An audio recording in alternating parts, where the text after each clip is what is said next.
Hello everybody, welcome back. I'm the Strategy Professor, and today we're going to be talking about patch 7.2 for League of Legends.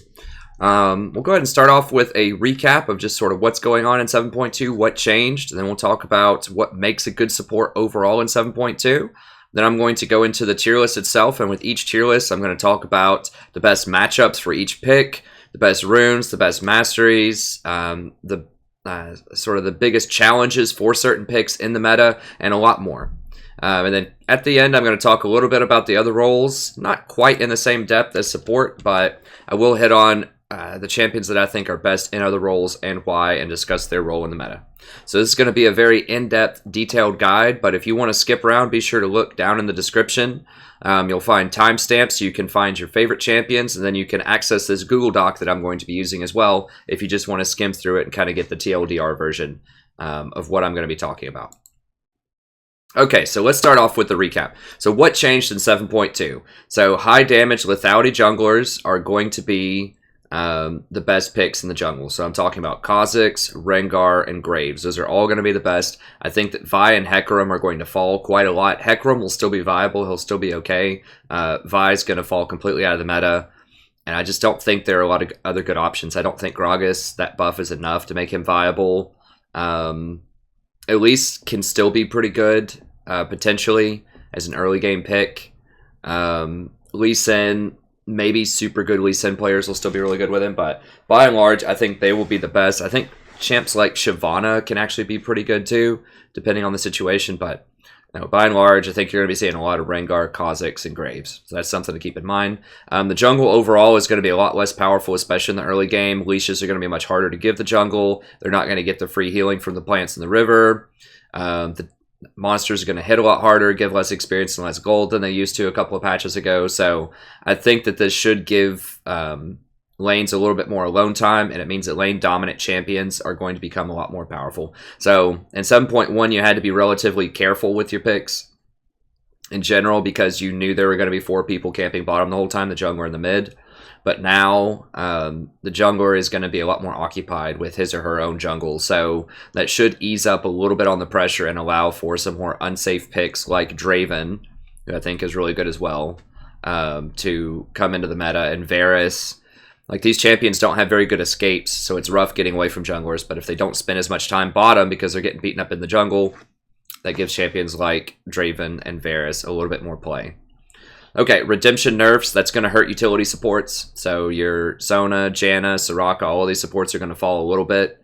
And that's going to give rise to champions that are not good against those, but could potentially be good overall. So the biggest beneficiary of that's going to be Lulu, because she's very good against the assassin type of meta with the Kha'Zix, the Grave, the Rengar. She's very, very good against those champions, but she has a really hard time against very heavy lane harass champions, particularly champions like Sona and Nami during the laning phase. So this is going to help out Lulu quite a lot. Even though Lulu typically still builds redemption, it's going to hurt her counterparts even more. So it's going to hurt Sona and Nami even more than it hurts her, because her ultimate doesn't scale off of redemption, off of the plus healing. So because it just gives you flat health. So it does not heal, it just gives you flat health. So she can actually build other items like the new Ardent Sensor, for example, although that gives plus healing too, I suppose, and still be very good, whereas the other champions like Sona and Nami really needed that redemption.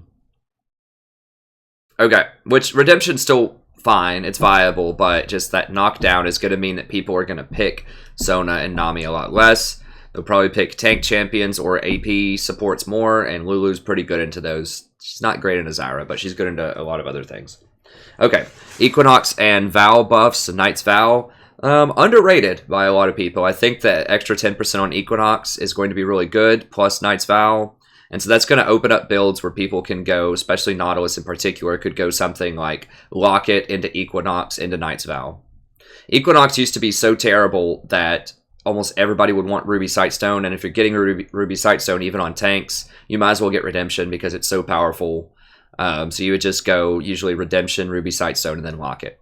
But now, since Redemption is not going to be as good, particularly on tanks, it's going to be really questionable, especially early on tanks, because it lost 100 health, and it just heals for a lot less overall, and of course they don't benefit from the plus healing.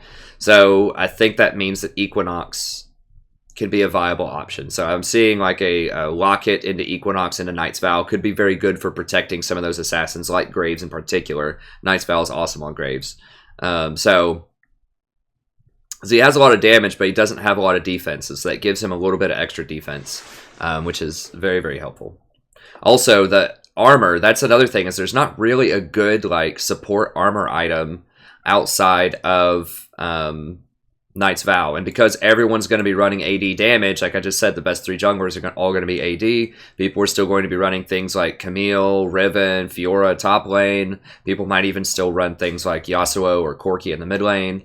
So there's going to be a lot of AD damage out there, and having a good high quality armor item as a support is really important, and there just is not a good one right now. Like Redemption and Locket obviously don't give very much armor.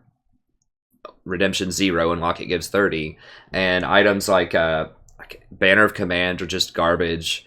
Frozen Heart is really not that good a lot of the time. Like, it's okay, but you're paying a lot of gold for mana with Frozen Heart, and that's really not that helpful. I mean, you can get things like Randuin's, but that's on the expensive side, and it doesn't provide a lot of utility to your team. It gives a little bit of slow. But Knight's Vow gives you a lot of armor, gives you a lot of health, and it gives you that extra protection on that single target. So I think that Knight's Vow is very underrated, and I think it was overshadowed by Redemption and just how terrible Equinox was.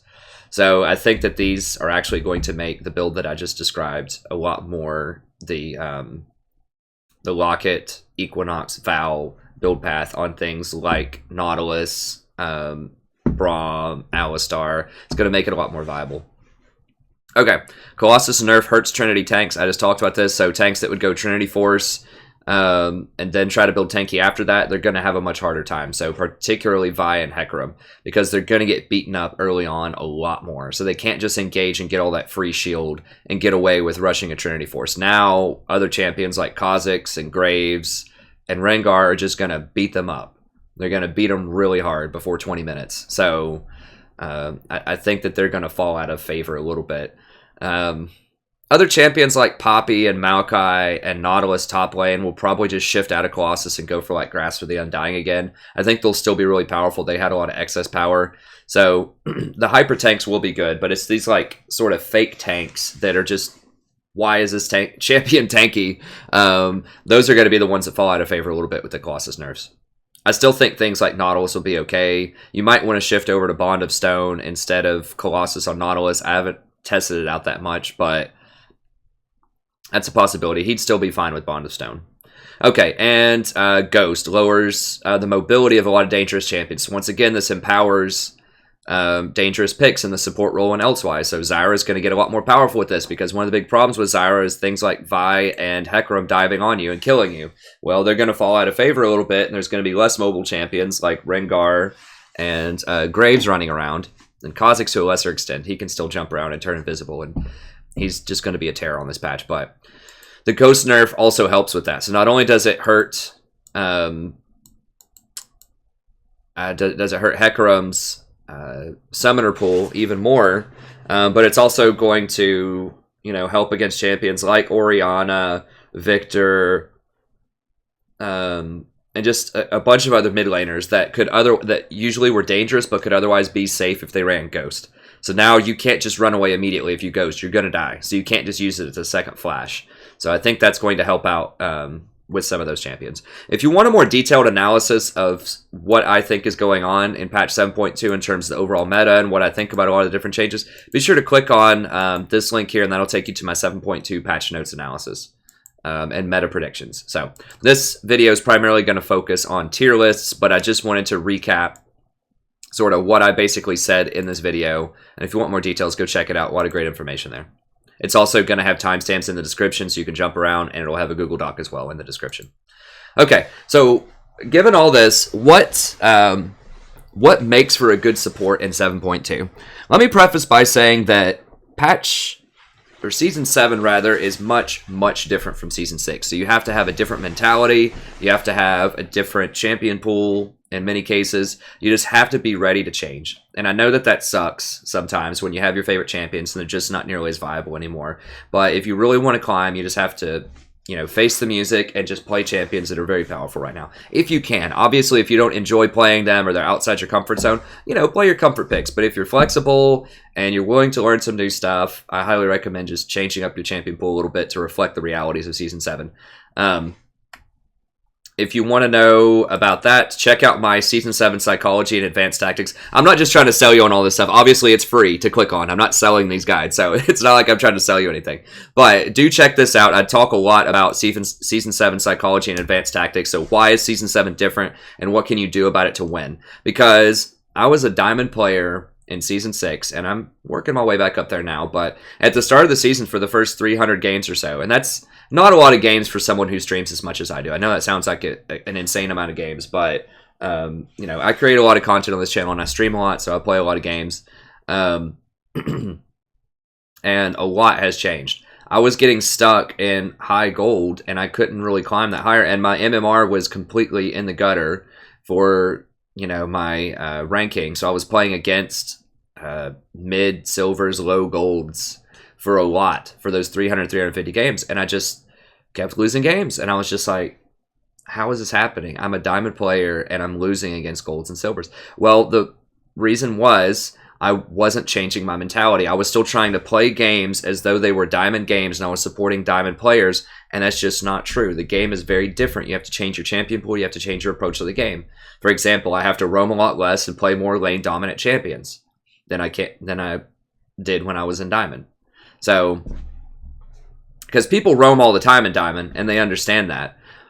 They know that's how life is. That's the best way to play support often, is to roam, shut out vision and try to make plays, even middle lane, help your jungler invade their jungle, just have a huge presence all over the whole map and not just sit in your lane. But in lower elo, especially silvers, golds, and that lower than I'm used to, I'll put it that way. Silver and gold is still great. I'm not saying that that's bad. That's great, but that's a lot lower than diamond, and AD carries don't understand that, and they get frustrated when you roam. They get really mad, and so I had to change my mentality and my tactics around, and I've had a lot of success since I did that. I've won a lot of games. So let me just show you just statistically what I'm talking about here.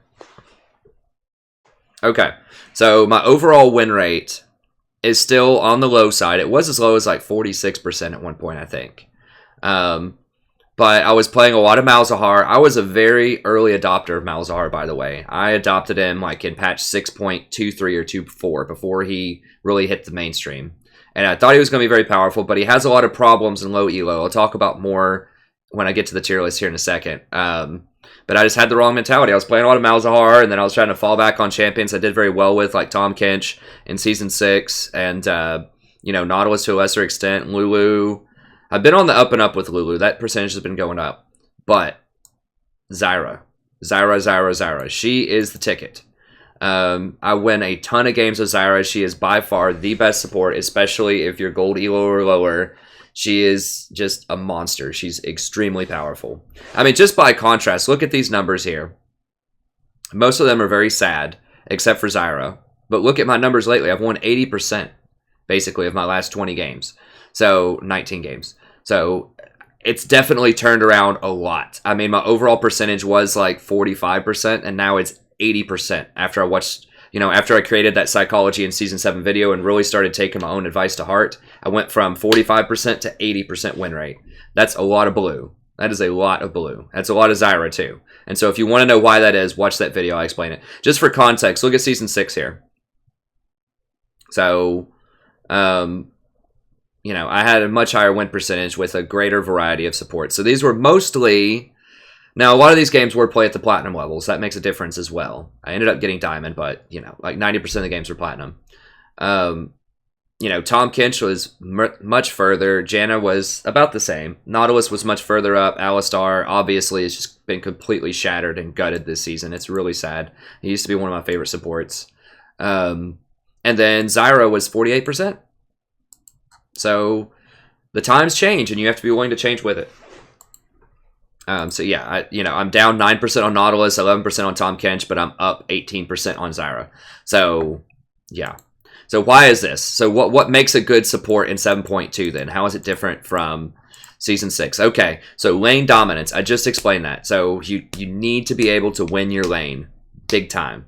And the reason is because of the psychology. I talk about it in the psychology video, but people are really antsy. People are really ragey these days because of the autofill system, because dynamic queue went away, because of the proliferation of 1v1 culture. There's a lot of reasons that people are cranky in solo queue these days. And just overall anxiety at the beginning of the season. People are just frustrated they got knocked in a lower standing than they think they deserve, and they're struggling to rise back up for the reasons I talk about in that video. So a lot of people are just cranky. So if you have a lane dominant support, this helps tremendously, because your AD carry is going to see, oh my gosh, this support's dominating this lane. Basically, this is a good player. It's going to give them a lot of confidence. So then even if top lane feeds 0-5, you could just say things like, don't worry guys, we're dominating right now. Like, just hang on, we're winning bottom and all that. And they're much more likely to believe you and at least put their raging on hold for a little bit. Whereas if you're playing something like, you know, Janna bottom, like Janna Jhin or something, then you can say, hang on, we scale really well into the late game, but people aren't going to believe you. They don't know that.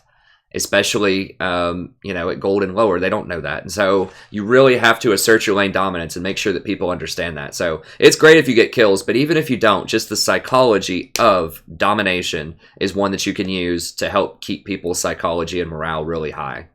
High burst AP champions. This is the name of the game right now. And the reason for that is multifold. One, they're lane dominant. So there's that. Two, people are picking a lot of AD champions these days. So I just described the top 3 junglers are all AD. Popular top laners are AD. So you've got your Fiora, you've got your Riven, you've got your Camille. All of those are AD. People still play Yasuo, he's AD. So it's not uncommon on most teams to see at least 3 ADs. So you've got your top, your jungle, and your bot lane. All ADs. Sometimes even the mid lane are AD. So this means you need AP somewhere in your composition. And a support is a pretty good place to put it in. So you can play things like Zyra, Malzahar, Brand. All of these are good high burst champions. And this is crucial too. You need assassination potential. You need to be able to take somebody from 100 to 0. So this is what Zyra does better than anyone else. Malzahar can take him down 90%. Brand can 100 to 0 if he hits everything. But you really need to be able to zero people out and catch them in bushes, because this overcomes a lot of problems. So if you have that one person who's just split pushing and refuses to group with your team, right? There's one of those almost every game, and you're constantly having to fight 4v5s. Well, if you take somebody from 100 to 0 by, you know, if they walk too close to a bush that you've swept and are hiding in, then all of a sudden it's a 4v4, not a 4v5. And so it's really important, because people keep split pushing because of the 1v1 culture. It's really important that you can take someone out immediately, and those champions can do that. Also, the removal of the old school Locket of the Iron Solari has been overlooked by a lot of people. I talked about this in my preseason patch notes. That means that all AP damage people are going to be dealing 20% more damage, because it used to give 20 MR and every support got that item. And so it was always, in a team fight, everyone had an extra 20 MR, which equates to 20%, taking 20% less damage. So with that gone, that means that AP supports and any other AP champions on the map do a bonus 20% damage for the most part. And so that's a very large number. I mean, it's like having a free built-in 20 penetration, 20 magic penetration, right? It's a very, very useful thing. Like, yeah, the new Locket does have a shield, and Redemption does, you know, heal people, but it just, particularly AP champions, got a huge boost from the change of how Locket works. Okay, AP champions, you know, a really good AP champion in 7.2 will scale with penetration and gold. So that means that you want champions that are very good with Leandri's Torment and Void Staff. So most of them are. But, you know, in general, you want that penetration, because that's the fastest way to do a lot more damage on a budget as support. You're not going to have the money to get your Morellonomicon and Death Cap most of the time. Okay, excellent team fight potential. So you want something that's going to be able to fight really well in team fights, even though they don't happen as much in lower elo. People split, people get caught out in skirmishes all the time. You still want to make sure that you can win team fights when they happen. And you want great wave clear. So towers are super important in this meta, and you want to make sure that you can get that wave out of there so people can't dive you and take your tower bottom lane, or so that you can defend your tier 2 tower with your team. Because there might be some times where people are off getting blue baited, which is what I call it, where they're going to get the blue buff instead of defending mid tower, your mid laner, and they've had 3 people walking it up middle. You need to be able to clear out that wave and give time for help to show up to help you to defend that tower. So you don't want to sit there and watch them take that tower. You need to get those minions out of there. So I think that a lot of the best supports will have these qualities. There are still other good supports that don't have these qualities, and I will mention them on the tier list, but this is what's changed. This is the big deal. This is why I have a 66% win rate on Zyra and a much lower win rate on almost everything else. Okay, so how are we doing on time here? We're doing all right. I'd like to try to keep this, I always say this, but, 45 minutes to an hour would be great. I usually go over, but we'll see what we can do. Okay, let me grab a sip here. Remember to get a drink this time. Last time I tried to talk for about 2 hours. Hadn't had anything to drink all day. I just woke up, and I got dehydrated and had to, leave for 30 seconds to go get a drink in the middle of the video, but whatever. Most people understand that. It's fine, but I did get the drink this time. Okay, so here's the tier list. I'll just read them off really quick, at least the first few, and then I have these guides lined up for you as well. And I'll walk you into the guides. And you can always, like I said, you can find this Google Doc in the description to this video and go click on these guides and look at them yourself. Or share them with friends, whatever you want to do. If you share the guide, tell people to come check out the channel and at least give the video a view, because that helps other people come find the video and enjoy the same content. Whereas if you just copy paste the guide, that's cool, it helps people, but it doesn't help people that would love to find this channel actually find it. Okay, so we've got Zyra as sort of your goddess tier. She is in a league by herself. There's no other support that's anywhere close to her power right now. She is head and shoulders above everybody else. So this is a new tier that I've created specifically for her on this patch. Usually I start with S-Class, but she's just so much better than everyone else on this patch that you need to pick her basically always if she's available. There's a few situations where maybe not, you would want to think of something else, but in general, she's just oppressively powerful, and I expect her to get nerfed soon in patches, which makes me sad. So if you want to invest in her, you need to do it soon if you want to get a lot of action out of her, because I highly suspect she's going to get nerfed pretty soon. Okay. Let me just adjust that there. All right.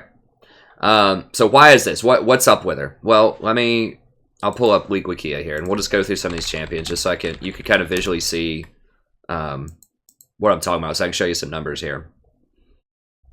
And the numbers really won't blow you away on Zyra. You have to really play her a lot to get a feel for it. And I'm going to make a full-out Zyra guide. I've been meaning to do that for a while, but I just keep getting busy with other things.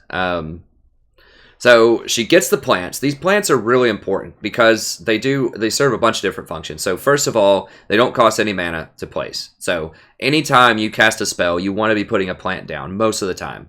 And that's basically just a free enhancement to that spell. So one important thing about the plants is you can scout with them. So they have 800 range, 850 range. So that's much further than a ward range. And so you can actually put the plant in a dangerous bush before you go face check it or before you walk up and ward it. So that gives you a lot of extra scouting power. Also, you can use the plants to help you clear pink wards. So it does not shut out the vision of these plants like it does with a control ward. So you can drop a plant and just hit from a distance. She has a pretty good auto attack range. It's 550, I believe. Used to be higher, but oh, it's 575 still. Okay. So she has a higher attack range than any other major support. So you can clear wards safely, more safely than other supports, if you just drop this in there and clear it. And if you can't clear it, you're not sacrificing a ward. So if they come up to defend it, you just used a plant. You didn't have to waste a ward to do that. It's fine. And you can just go clear it again here in a little bit once you get another plant. So, with other supports, you have to walk up. It's very dangerous if a bush is pinked. You have to walk up, drop a control ward in there. It locks out all your vision, so you can't see if someone's coming up. And you have to step close and try to get 5 hits on it before they come up to defend it. That can be very tricky to do and very dangerous, especially in places like the tri-bush in the bottom lane. So this is much better. You just drop it, hit from a safe auto range. If you need to back up, you can back up and you don't lose your ward. And like the other supports I just said, you have to waste wards trying to do that, which means you can't put wards in other places, and it makes it a lot more dangerous. So that's a really undervalued aspect of her kit, is these plants let you scout really easily. You can use a plant to go see, are they dragoning? Are they baroning? Then you don't have to waste your wards. So you can keep your wards in more optimal places rather than having to waste them to do things that other supports do. So that's just a small thing about her.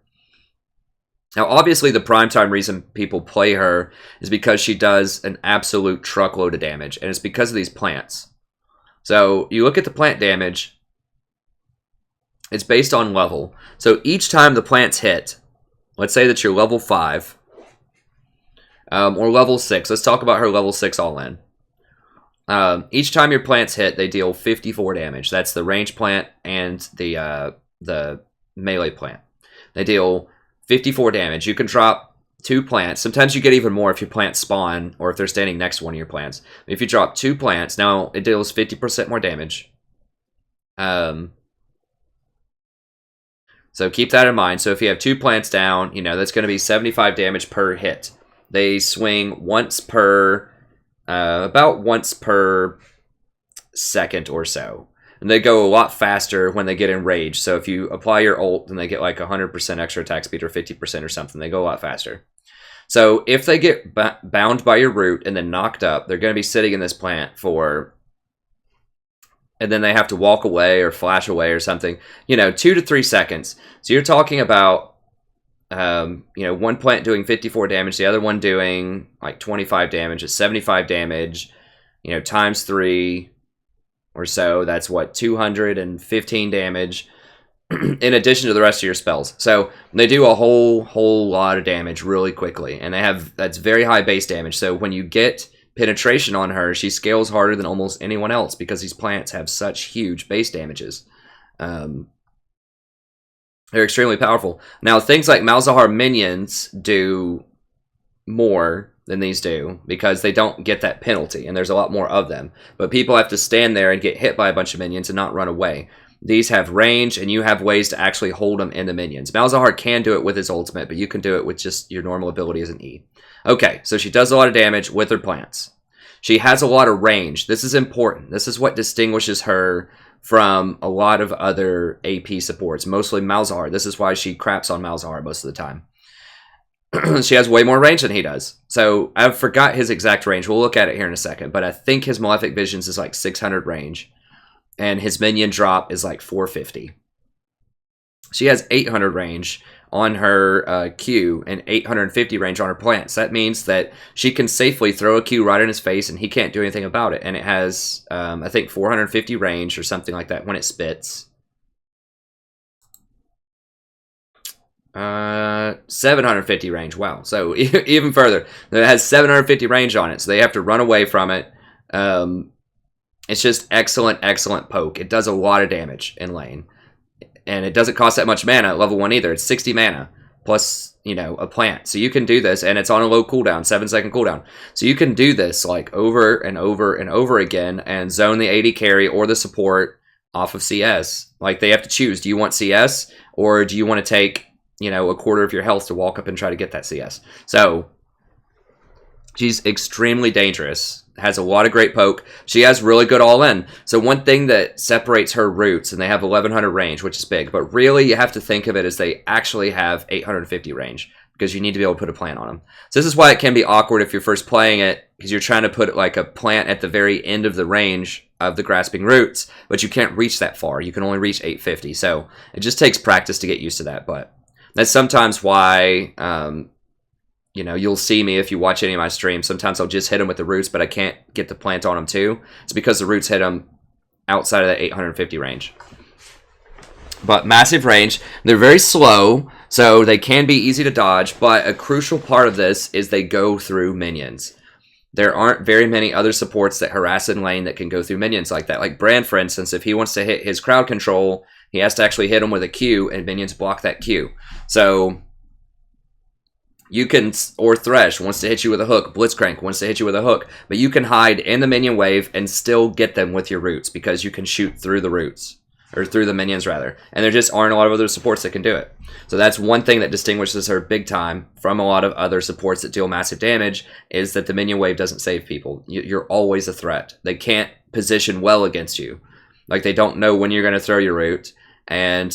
because, like, you know, if Blitzcrank is, like, coming up at an angle on the right side, you know he's going to try to go for that hook, and you could kind of angle a different way, or, like, Brand, you can angle yourself to where it makes it hard to hit his Q. You can't angle and dodge these roots. You have, they're always a threat. So that's the big stuff, is she has huge poke, she has huge all-in pressure with the damage on her plants in her E, and she has a huge radius AoE ult. That's pretty good range, like 700 range. But it doesn't tell you how... like wide this thing is, but it is huge. Like it can very easily take up, you know, almost an entire like lane. Not like the whole lane, but a huge portion. I don't know exactly what the diameter is, but I feel like the diameter's about 700. It's massive. So it can hit a lot of enemies, and it can crowd control and knock up a lot of enemies. And it does pretty decent base damage too. So, and it enrages the plants. So they do a lot more damage. So, a lot of damage, a lot of range, unique threat with the all-in, unique poke that's persistent. I mean, these plants stay around for quite a while. So even if they dodge your Q, the plants will still hit them at least a couple of times. And yeah, and really nice auto attack range, pretty good base movement speed. There's just very little that's wrong with her. She's squishy, so you have to be careful with your positioning, but very, very powerful. And she's safer to check bushes and clear pinks, so that's powerful. I don't know why this is thinking so much. Like, but anyways, that's part of why she's extremely powerful right now. So let's look at some matchups here, and you can click on this as well and see it. And I'm not going to spend that much time on every support, but I think in particular I wanted to talk that much about Zyra because of just how powerful she is. She's insanely powerful right now.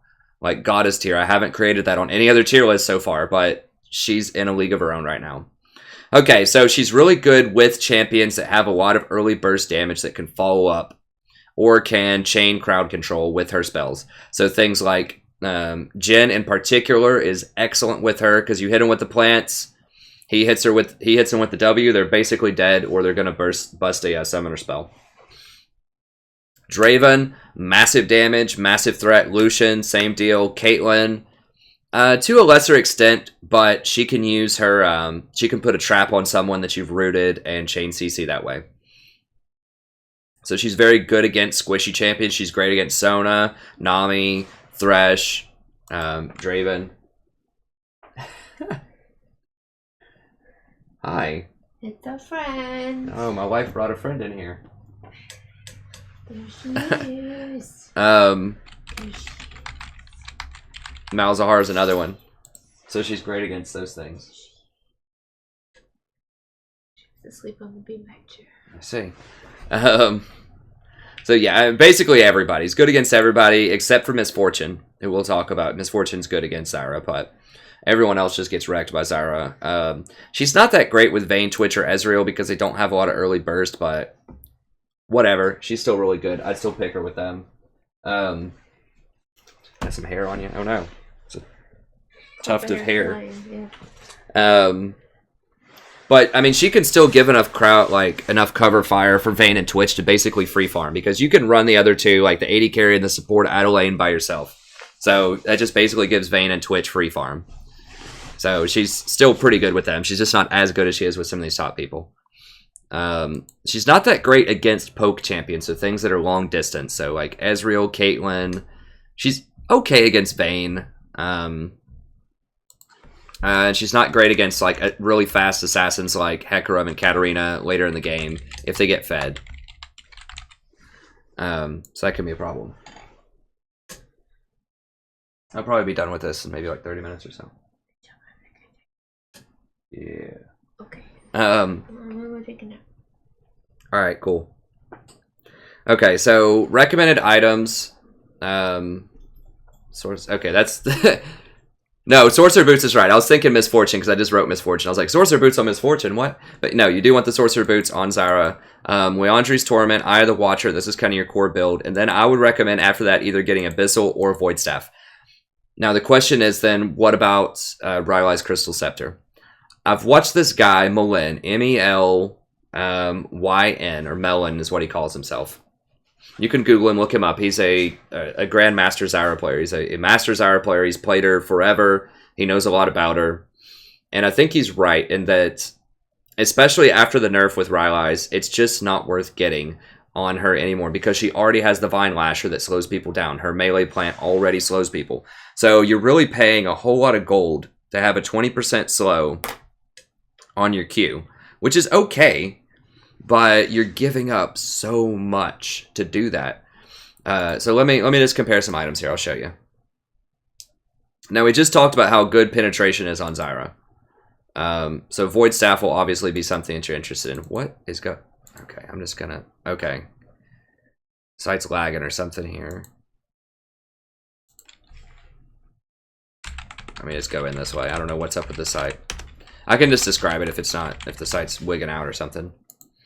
But you're giving up a lot of penetration and a lot of utility by getting the Rylai's. You're paying a lot of money for that slow, and you just frankly don't need it as much as Zyra. Now, having the health on it is nice, but it's not nearly as necessary as it used to be. I mean, the plants used to give a 40% slow, I think. So then that was worth it, and it used to give a lot more AP and had a bunch of other statistics that were really powerful. But they've nerfed it so much that I don't think it's worth it anymore. Let me show you a comparison between something like a Void Staff and or an Abyssal Scepter is a good one. Abyssal Scepter is one that I've been getting a lot lately. Someone on your team needs this item because it's very, very powerful. So I mean, it only gives 60 ability power, but it gives all champions, so not just you. This is also your middle, if it's AP, or your top laner, if it's top Echo or something. It gives everybody 10% more magic damage. Now, at first, and it's debatable, because this used to give negative 20 magic resistance, so it used to basically give 20 penetration back in the day. But now they've changed it to 10% more damage, which is a nerf against tanks, because, you know, the extra penetration against tanks is useful. But it's actually a buff against squishy targets, because once you get enough penetration, you know, once you have your, you know, 16 or so from runes and masteries, and then you have, you know, 30 from sorcerer's boots and haunting guys, that's 46. Then you're going to get like some percentage more from your runes and masteries or whatever. You'll get around 50 is what I'm trying to say. And that's more MR than most squishies are going to get. So even if an 80 carry goes for, you know, like all magic resist runes, they're only going to have 42 magic resist. Or even if, you know, a squishy Graves or something gets a null magic mantle or whatever in the mid game, moving up, he's still not going to have that much more. Oh, they're doing Year of the Rooster also. Interesting. I guess that's Chinese astrology or something. I just noticed that League is doing that also. But anyways, so the 10% more magic damage actually applies. So even if you're doing true damage, so even if you're cutting through all their magic resistance, which you will do against a lot of squishies who don't build any magic resist, it still does 10% more damage. Whereas if you had that extra penetration, then it would just be a wasted stat, because you can't go below 0 anymore on the penetration, or there's really strange corner cases. It's very rare if you do that. So it's pretty good, and it gives everybody extra damage. So I think, and it's pretty good cost. It's only $27.50. So I think it's got, and 10% cooldown reduction. Really nice. Zyra really wants cooldown reduction, and she usually can't get it. And it gives you magic resist, so if they have that super Fed LeBlanc, it's actually kind of a defensive item. This 60 magic resist is probably going to be a lot more useful than having 300 health. I'd have to do the math on that to see, but it's at least in the ballpark if they have a Fed Assassin. So it's a pretty good item. And if you do Amp Tome builds into Rylai's, let's look at Rylai's really quickly. So Rylai's is only 2600, which is nice. 75 ability power, that's good. 300 health. But you're only like this, you're only getting 20% slow now. So it's only 93% gold efficient without its passive. And the passive is okay, but you have to think, is that passive really going to be worth it? Whereas, let me see the Abyssal.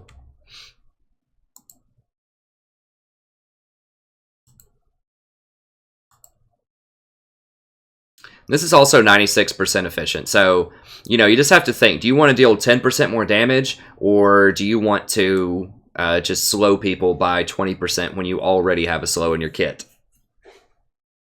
I would want to do 10% more damage. And give your mid laner 10% more damage, and potentially your top laner 10% more damage. Yes, please. So I think that's a good one. And then Void Staff. This is the classic one that Malin recommends, and this is what I recommend a lot of the time too. This is just your raw beat 'em up damage, and this will help you actually cut through tanks quite a bit. So you're actually going to deal 35% more damage to tanks, which is a huge deal. So usually you'll want to go Sork Boots into Haunting Guys, into Leontries, into Void Staff. unless they don't have any magic resist on their team, then you can go for the Abyssal. Or unless you have like 3 AP champions on your team and none of them built Abyssal, then you can go Abyssal. But 80 ability power, big deal. And then you have to think, okay, is dealing 35% more damage to tanks, is that worth it? Yes, it is. So you usually want to go Void Staff or Abyssal. Now, I know the old school builds will tell you Rylai's, but just mathematically, I just think it makes a lot more sense to go Abyssal or Void Staff these days. Except in maybe like some very rare circumstances where you really need that extra 20% slow. I just don't think it's worth it. Runes, 9 magic pen, 9 yellow runes, HP yellow runes, blue magic pen, and then quints. Lately, I used to do all magic pen, but I've seen a lot of Koreans and other pro gamers go for 2 armors so that you can trade better in lane and you're better in all ins early on. So I think that's probably worth it. You're giving up 4 magic pen, but you're gaining 9 armor. So I think that's pretty good. I mean, by the time you get Sork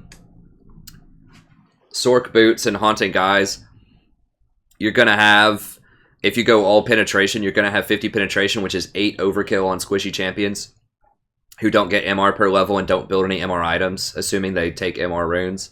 So this kind of, you're just sort of saying, all right, I don't want to overkill them as much in the mid game. I'm going to do slightly less damage in the early game, but I'm going to have a lot better trading in the early game, is what you're saying when you go for that build.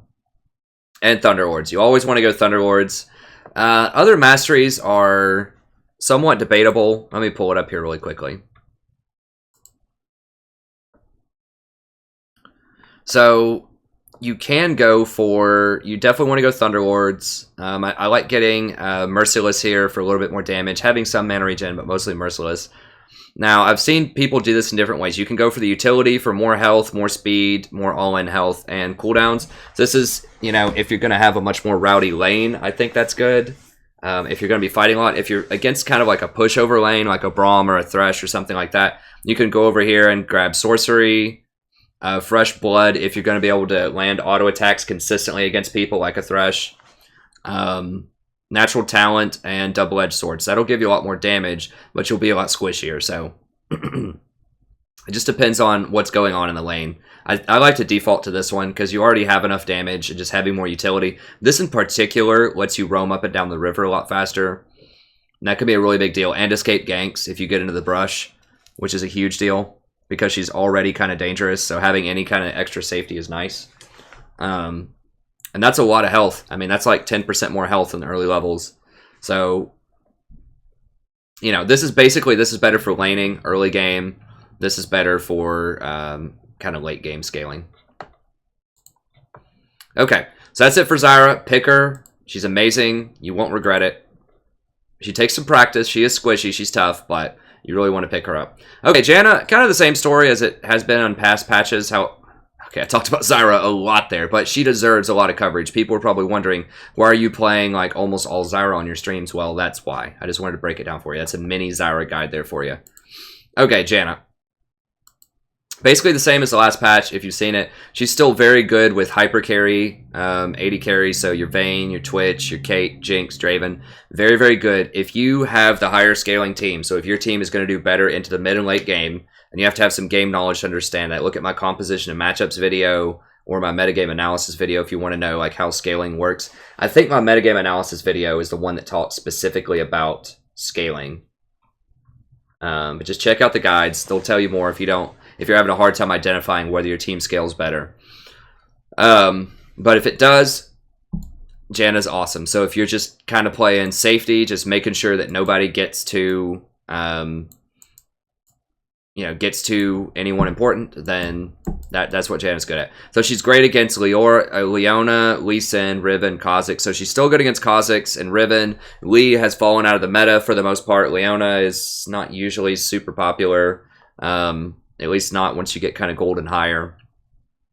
But very good against those champions. She's not that great with Ezreal, Lucian, Tristana, and Ziggs. She's okay with them, but you really just want, like with Ezreal, you want a champion that can roam better and really leverage the fact that he's safe in lane. With Lucian, you want someone that can help him get some kills early. With Tristana, you're just going to get outscaled anyways. And with Ziggs, you want someone who could do more damage early and capitalize on his early game damage. So Janna's bad against Soraka, Sona, Vayne, Twitch, Ziggs. The things that are going to outscale your AD carry, she's not that great against them. Sona and Soraka can heal, and you don't have a really good way to engage to get on them. So they could potentially outscale you later into the game. And Ziggs just has so much poke. You can shield some of it, but the fact that you can't engage and get on that Ziggs can be a big liability. And then you're going to want to go Ionian Boots, Locket, Redemption, Ruby Sightstone, and then maybe Ardent Censer or Mikhail's. I would not recommend rushing Redemption at this point on her. It's really, really bad at level 8. I talk about that in my patch notes video. It basically got nerfed. I think its heal got nerfed by like, it's like 20% or something at level 8. By level 13 or 14, it sort of equalizes. It's only like 5% less healing. But early on, it's just really bad. So I would recommend going Locket on her first. And then Ruby Sightstone, and then probably Redemption. Or if your AD carry is getting pretty far ahead, then you can get Ardent Censer, especially if they're a Hurricane user. Because with Ardent Censer, each one of those Hurricane bolts procs the Ardent Censer. So if they're healing 30 on a shot, in a team fight, each time that person takes a shot, they're going to heal for 90. So it's really, really good with things that use Hurricane. So primarily like Twitch, Kate, Jinx. Mikhail's, like if they have an Ashe or maybe a Varus, just something where you need to cleanse away a crowd control, then that can be good. So that's the build on her. I recommend 9 armor, 6 health, 9 armor reds, yellows, health and armor, blues, CDR, and Quince, move speed and armor. You shouldn't be getting hit that much in lane. You want some armor for trading, but having that move speed scales really well into the mid and the late game when you want to roam around and be in the right place at the right time. And wind speaker, of course, is what you want to go with her. Now keep in mind, I added this too. Like as I do future tier list videos, as there are new patches, I'm going to update this guide. So you won't see that, like for instance, if you're for some reason in patch 7.5, you're watching my patch 7.2 video, then it might look a little different depending on how the game has changed. So I just constantly update this document to reflect the newest things. So if you're watching 7.1, this would look slightly different. For instance, Redemption would be higher up, and ZZ Rot Portal would be on this. But since they gutted ZZ Rot Portal, then I've taken it off the list. So that's just a change that's happened. Okay, so Janna, pretty good if you have a higher scaling comp, particularly Vayne and Twitch. So if you have Vayne or Twitch, you can consider running Janna instead of Zyra if you want a bit more safety, and you can still be quite successful. Okay, Nautilus. Still an excellent champion, the premier tank. I just talked up here about how Eye of Equinox buffs and Knight's Vow and the nerf of Redemption, those all help Nautilus a lot.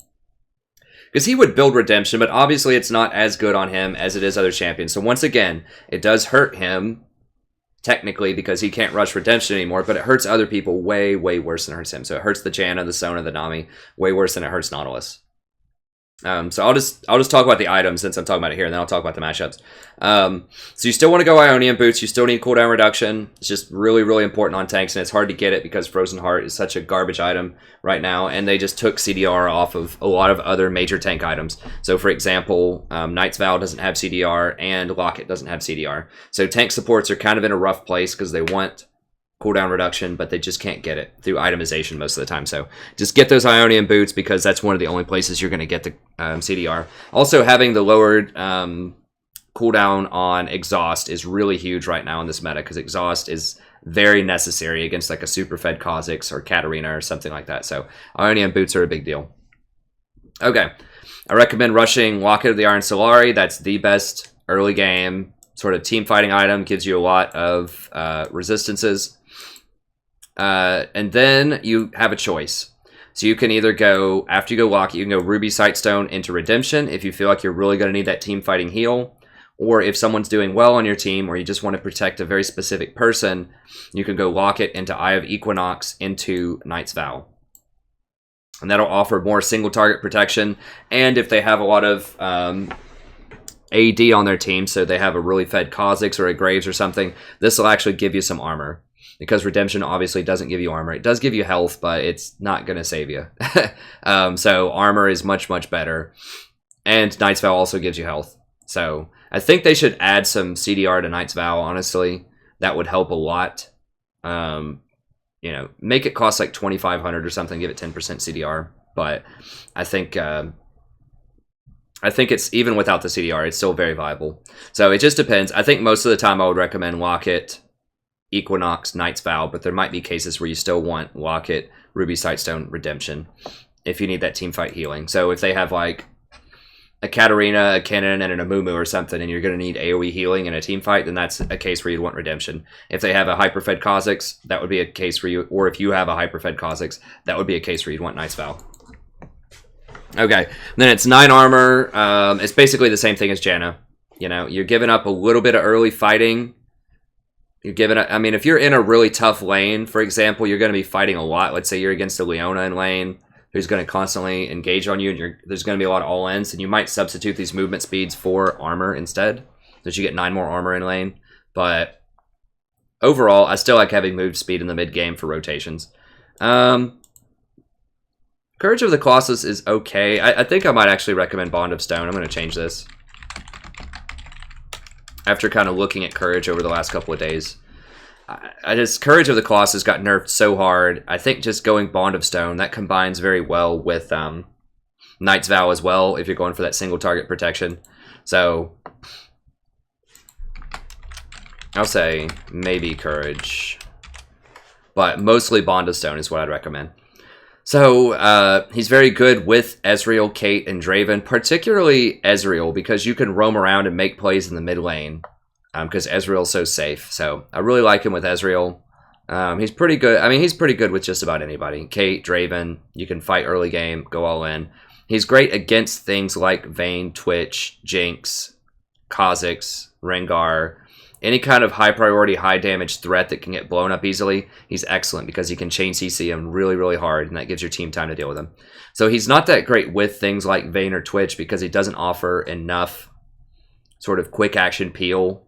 So if Kha'Zix jumps on your Vayne, she's probably going to die before you can hook him and ult him and all that. Like, you might be able to get it off, but really you would want, if you need like an excessive amount of peel, you probably want something like a Janna or a Lulu would be better. Nautilus can peel, obviously, and he's good at peeling, but he also has engage.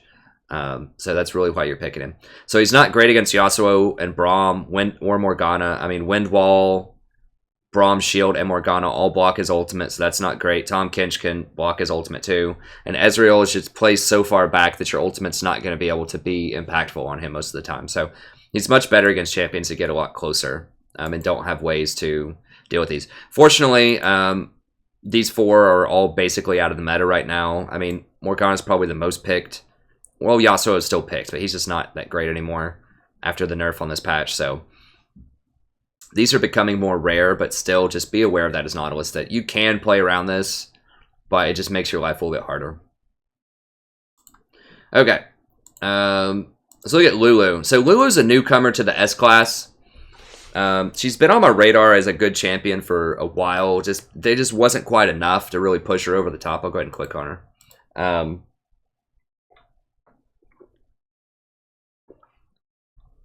Let me show you sort of what's going on here. I'll pull up Lulu.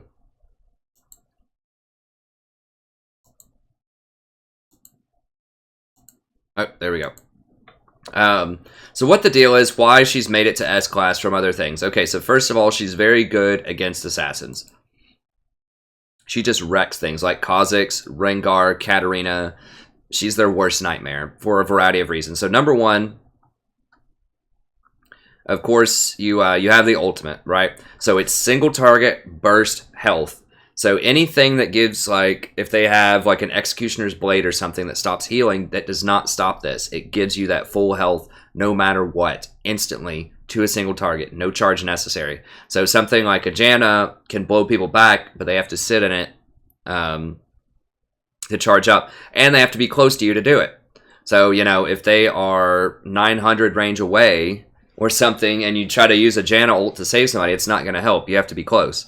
If you know, you have a Riven that tries to go all in on 4 people, then you're not going to be close enough to blow them back and heal them. Where with this, you can get max range 900, boom, instant health. So that's very, very helpful against single target bursts. It also CCs people, knocks them up in the air. So that's a great combo with Yasuo if you happen to have Yasuo on your team. That's an excellent combination. And it offers a slow. So it actually helps some of your champions that want to stick on people, like Riven, for example, stay really close to their target for the duration. So that's very powerful. It's also on a pretty low cooldown. Like Janna's ultimate, I think, is 150 seconds. This is only 110, so you can use it pretty frequently. So it's excellent protection. So that's number one, why she's good against assassins. Number two is the W. So the CC duration on this is 2.25 seconds. That is a huge amount. So Kha'Zix tries to jump in on you, or your AD carry, you just critter them for 2.25. They're probably going to kill them during that time. Or Katarina tries to go in and just murder everybody. Boom. Turn into a frog or whatever. So it's really, really powerful CC. I mean, this is about as long as a Malzahar ult, but it's instant cast. Now they can't. It obviously doesn't do damage when you do that, and you know, they can still walk around at a very slow pace when you do that to them. But so they get they get a slower movement speed. But you don't have to channel it. It's instant cast. You can just boom, polymorph them, run away. And of course it has its other things too, but that's what makes it really good against assassins. So the ultimate combined with the W, combined with having a pretty good respectable shield. It's the same shield as Janna's, it just doesn't give the AD and doubles as damage instead. Is excellent. Ooh, I forgot about that on the picks. So if someone's about to go invisible, like a Kha'Zix, you can pix them, and it gives you true sight of the person for the entire time. Wow. Or if it's a Twitch trying to run away, you can pix him and true sight him the whole time. It's pretty good. It lasts for 4 seconds. So, or Vayne. Wow, I just thought about that with Vayne. That does reveal invisible, right? Wow, yeah, that would be awesome on Vayne. I hadn't even thought of that. Wow, he's okay, so she's even better than I thought she was. I was already recommending her against Vayne. But she's even better because now you can put that true sight on Vayne and she can't roll around and go invisible anymore. That's one of the most annoying things about new Vayne after the preseason is that she gets invisible. So you can make them visible right now by putting your E on them. Sweet. Okay, so add that to the list. Or a Kayle. Kayle's trying to go invisible in her little shroud. Boom, pop it on her. Not anymore. So, yeah, that's just one more thing that Lulu is really good at. So, yeah, so she's a nightmare against assassins. She has pretty good lane poke. They just buffed her Q to make it a lot cheaper. So now you can really almost spam this thing in lane. Just EQ, EQ, EQ. A lot of lane pressure. Well, not a lot, but pretty decent lane pressure. So that's good. And she's really good with these assassins. So you can speed people up. Like you can speed up Rengar so that he gets on them faster. It also gives a lot of bonus attack speed. That's really excellent for Kha'Zix as well. So she's great with Kha'Zix and Rengar. As soon as they jump on them, you can wild growth them, knock them up. So she's excellent with assassins and against assassins. So this is just her meta right now. And a really important thing about her too is she just murders Malzahar. She is excellent against Malzahar. I developed this pick a couple of weeks ago. Started playing her more specifically against Malzahar once he became a bit more popular. So, and the reason for this is early level, the main threat of Malzahar are his minions. So what he does is if you haven't played against this yet, he drops minions right next to you. If they hit you within the first 3 seconds, they multiply, and then they keep doing that. So you'll just get this stack of like 10 minions on you. But because of the way Pix works, if you auto attack once, then Pix hits them 3 more times, and the thing dies on 3 hits. So if you hit them once, it hits them 3 times. So basically, she one-shots minions. So you just, if they try to drop the minions on you, you kite back, attack, boom, done. And then once he's out of his minions, then you could go up and harass him freely. You can EQ him and just run him out of lane, because if Malzahar doesn't have his minions, he's worthless. So she is excellent against Malzahar. Not to mention, she can pop his shield from a long distance. If you shield one of your own minions and then use a Q, you know, you can knock off his spell shield at quite a safe distance, so he can't ult you.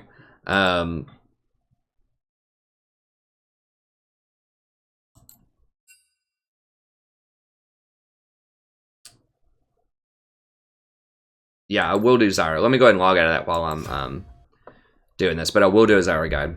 And then, of course, you can polymorph him while he's ulting, or you can wild growth either yourself to knock him up, to stop his channel, or you can wild growth the person who is getting channel just to maybe save him a little bit. So she's excellent against Malzahar and a variety of other supports. Now, she's not great against Zyra, but if they nerf the AP supports, which I suspect they might do soon, then she might rise to be the best support. So she's really, really good. They've been, you know, sprinkling some buffs on her over the last half a year or so, and now it's finally adding up to make her a world-class support. So she's good with Vayne, Twitch, Caitlyn, Olaf, Hecarim, Yasuo. So Olaf and Hecarim, because she can speed them into the fight. Anyone who could get kited, she's very good. So Olaf, Hecarim, Nasus, Fiora, Camille, just anyone who wants to close that gap that's a melee type of champion. And then she's just good with these kind of long-range champions, especially ones that use Hurricane, like Caitlyn and Twitch. She's good with almost everybody. She's very good against Malzahar and the Assassin group, so like Fizz, Rengar, Kha'Zix, Katarina, all of them. So she's not great with champions that are going to get outscaled, kind of like Janna. So she's not awesome with Ezreal, Lucian, and Tristana. And she's not great against things like Soraka. Well, she is actually good against Vayne. So I want to take that out for the reason. And Twitch. Okay, we'll take that out because I just described, because of that true sight, why she's good against them. But she's bad against like Soraka and Ziggs because she can get outscaled. She's bad against Sona and Nami. So any support that can apply a lot of pressure and has a healing lane, and she's bad against Zyra. Then she's going to have a problem. Or things that poke a lot, like Zyra or Ziggs. So I recommend going Ionian Boots, Locket on her. Now you can get Forbidden Idol. She is a bit of a mana hog, so you can get Forbidden Idol early. I don't recommend rushing the full Redemption early. I mean, I guess you can if you want to. It's okay. I would consider doing Ardent Censer before Redemption in a lot of matchups. If you go for the Locket into Ardent Censer route, you might consider Eye of the Watcher instead. Although you can still get Ruby Sightstone if you want. Get Mikhail's if they have something like an Ashe or a Varus that's causing you a lot of problems. And then if you want to, get Redemption around level 12 or 13 if you want some more team fighting presence. So I still think Redemption's good. I just think going for something like either Locket or Ardent Censer and your 4 ward item before Redemption is probably good. So get Redemption as like your 3rd item instead of your 1st now. All right. Red, I'd go with 9 armor. It's basically just the Janna page. That's what I recommend. If you want to fight a bit more early and you think it could be dangerous, then you can, once again, go for 3 armor Quints instead of the move speed. But I like the move speed, personally. You have an option of going either Wind Speakers or Thunderlords. So, let me pull this up. And it depends on the matchup. So, the reason that you don't always go Wind Speakers is because your ultimate doesn't scale with Wind Speakers. Because it's not a heal or a shield. It's simply a gives health. So just like it doesn't benefit from plus healing, it also doesn't benefit from Wind Speaker. However, your E-Shield does. So you have to decide, do you want more power on your E-Shield later in the game, or do you want to be able to do more damage early? It's very easy to proc Thunderlords early on with Lulu. If you E somebody, Q them, auto, boom, Thunderlords, that's great trading. So if you're against someone that you can bully around, like a Thresh or a Braum or something like that, you're going to be able to get a lot of auto attacks on them, then Thunderlords might be a good option if you want to pressure in lane. If you want to scale a bit better into the late game and they have assassins like Kha'Zix, things like that, then you might want to go with Wind Speakers. But regardless of this one, you're going to want to go for Intelligence next. These aren't the runes for. Where's Lulu Thunder? There you go. If you want to go Thunderlords. So you'd want to go Intelligence, this... yeah, you want the health instead of the runic armor. I'm not sure why I put that, but you want the health instead. So yeah, it would just look like this. Make sure you get the full mana regen, the full meditation, because she does use a lot of mana. Okay. Let's go ahead and we'll move along here. Yeah, we're at an hour. Of course, I never finish it as fast as I want. I will speed it up once we get past the S-Class. So these are the S-Class. These are the best of the best. I would highly recommend, and it's pretty versatile. You have your engage tank, you have your peel, you have your anti-assassin, and you just have your beat the crap out of everyone in solo queue. So you've got just about everything covered there. So that's why they're the top of the top. These down here, some of them are unique, some of them have good things they can do, but you know, a bunch of them, and especially the ones down here, are just kind of imitators. Like, they can be good in certain situations, but they usually do things very similar to the S-Class champions. And the A-Class champions, they just do it a little bit worse. So we'll talk about them here in a second. So first up on this list is Malzahar. So he has fallen down a little bit in my eyes. I still think he's quite powerful. I just don't think he's as good as Zyra. And there's a couple of reasons for that. So let me go ahead and click on this, and I'll pull up the Malzahar page really quickly. So I have people ask me about Malzahar all the time. He's still pretty new for a lot of people, although I have like 100 games with him. A lot of people are still kind of experimenting and figuring it out. So it's my mind about him has been changed, like I said, since last patch. Don't go the utility build, especially since they nerfed Redemption. Just always go for the damage build. And I recommend Ionian Boots into Rylai's into Leandri's, and then get Eye of the Watcher in there somewhere, depending on when you start needing those 4 wards. And then as a final item, either Void Staff or Abyssal Scepter, depending on how much MR the enemy team has and how much magic damage your team has. So what's changed? Why has he fallen off? Well, there's a couple of reasons. All right, so number one, people are learning how to play against him better. So they're learning to run away with the minions, to not fight you when the minions are there. So that's problematic. Number two, his range is very short. And I've noticed this is just a massive problem. His Void Swarm is only 450 range, so you have to drop him very close. Malefic Visions is only 650. And Nether Grasp is only 700. So you have to get very close to a lot of targets, and that puts you in immediate danger. And you have to channel your ult, which is a big deal. So you really want to catch people out. He's a pick champion. He's really hard to use in team fights. A lot of times you have to like ult a tank, which is fine. It does percentage-based damage, and the minions will still cut through tanks quite a bit. I got some cat hair in my nose or something there. But it's very dangerous. Also, you want to roam a lot with him. Like, you can roam and get a lot of kills middle, but you're leaving your AD carry alone, and that's very dangerous to do in gold, silver, and bronze. So, you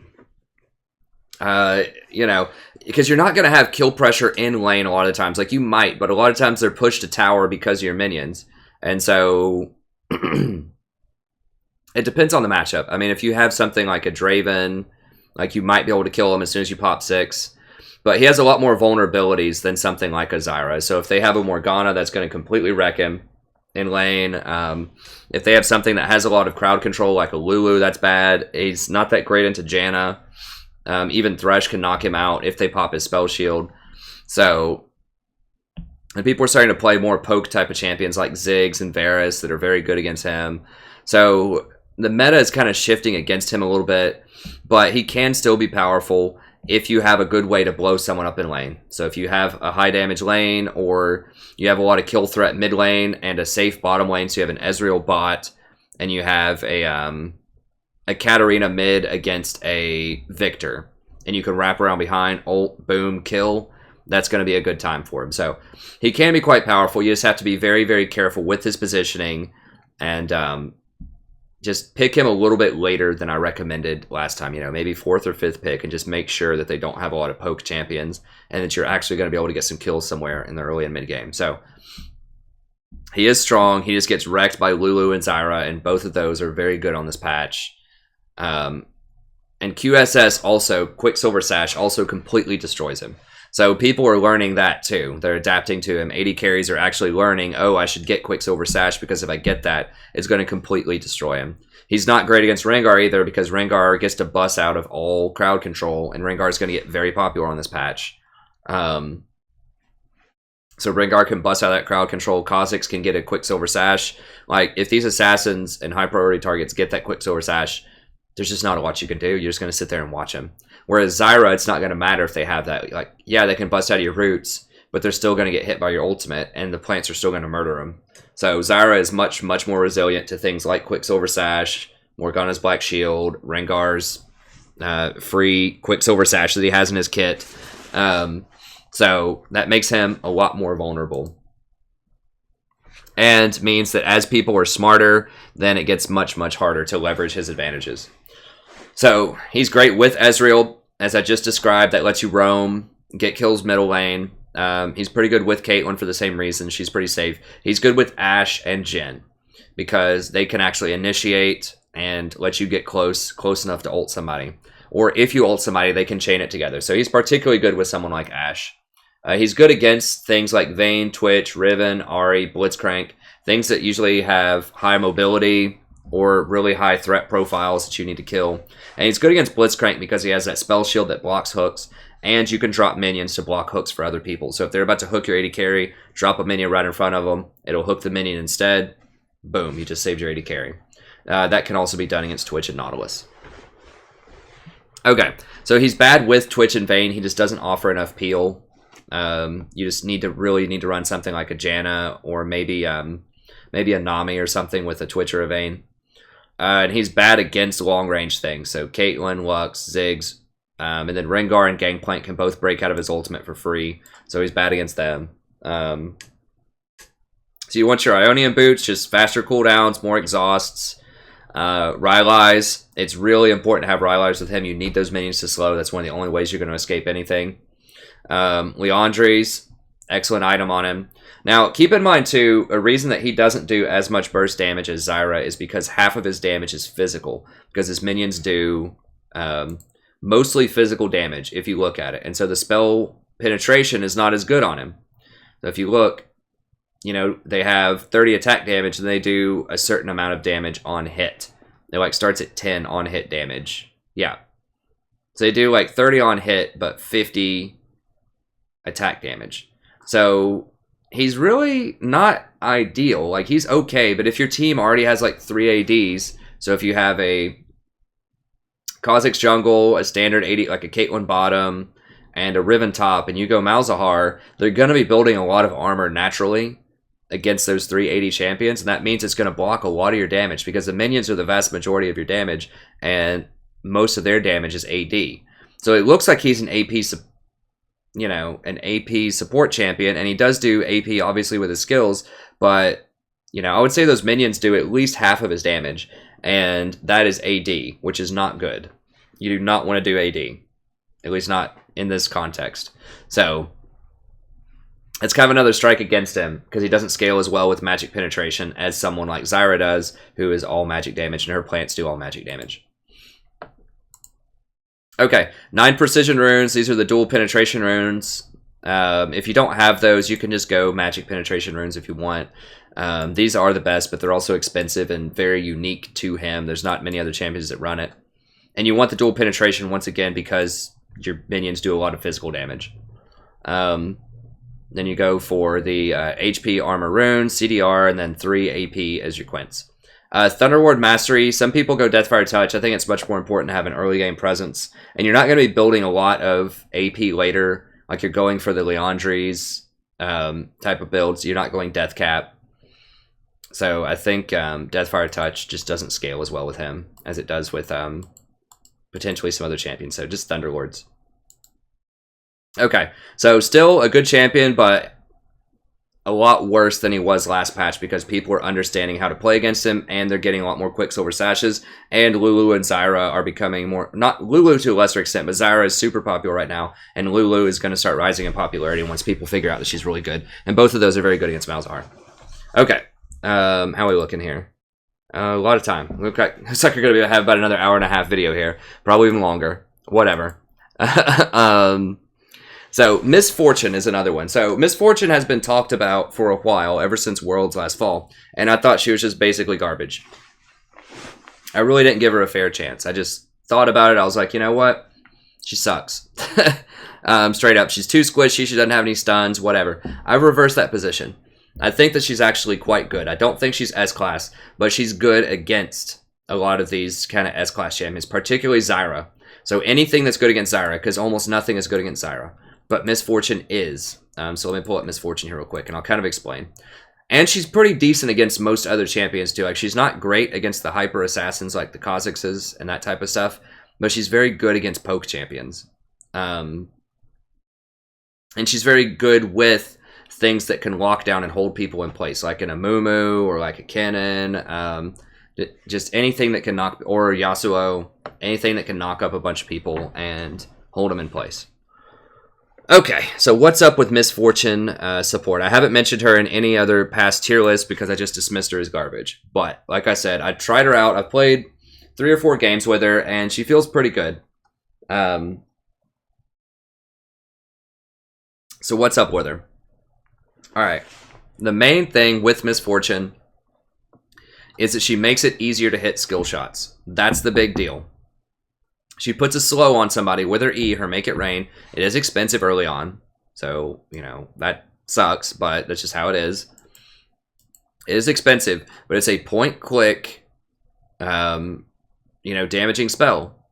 And it hits them 8 times, so it has an 80% AP ratio, which is very good. And, you know, it does 80 damage at level 1. Then at level 2, that's like 240 or something damage. I can't do the exact math in my head off the top of my head, but so it has pretty decent scaling. The mana doesn't go up, so that's good. So 80's expensive to start, but as it goes up in the game, it's not as bad. But the big deal is the slow. It also procs Thunderlord, so each hit of this can proc Thunderlord. So you put this on them once, and you're going to hit them with Thunderlords in lane most of the time, if you put it right in the middle of them. Has really long range, too. It has 1,000 range. This means you outrange Zyra. So remember, Zyra's plants only reach 800, I believe 800 flat range, maybe 850, but not 1,000. So you just cast it on them, boom, instant, you know, does a good chunk of damage to them, including a Thunderlord's proc. Now, it's important to remember you don't have to channel this, and it's very long distance. So you can actually harass people under tower quite a lot with this, and that's where it's very different from Zyra and Malzahar, in that you can't do anything with Malzahar minions, and Zyra's plants are going to hit them like once under tower. But if they're trying to last hit under tower and you put a Make It Rain on them, they have to choose. Do they actually want to, you know, do they want to actually try to get those last hit minions and just sit in the Make It Rain, or do they want to back up and miss those minions? And so it's a very tough choice under tower, and she can do a lot of harass and has a lot of zone pressure too. So even if you're sieging towers later in the game, you put a Make It Rain on them, and they have to choose. Do you want to defend that tower and take all that damage, or do you want to run away? So, but the main thing of this is it has a 60% slow on it at level 5, and that makes it so easy to hit skill shots. So that means if you put that 60% slow on them, they're going to hit them with that Ash arrow. It's going to be really hard to miss. They're going to have to flash if you put that on them, and Ash throws an arrow, or Varus throws an ultimate, or Lux throws her Q at them, or just any number of skill shots. Morgana throws a Q at him. It makes it really, really easy to line up skill shots. And that's why she's played professionally a lot, is because Ashe and Varus are super popular right now. So,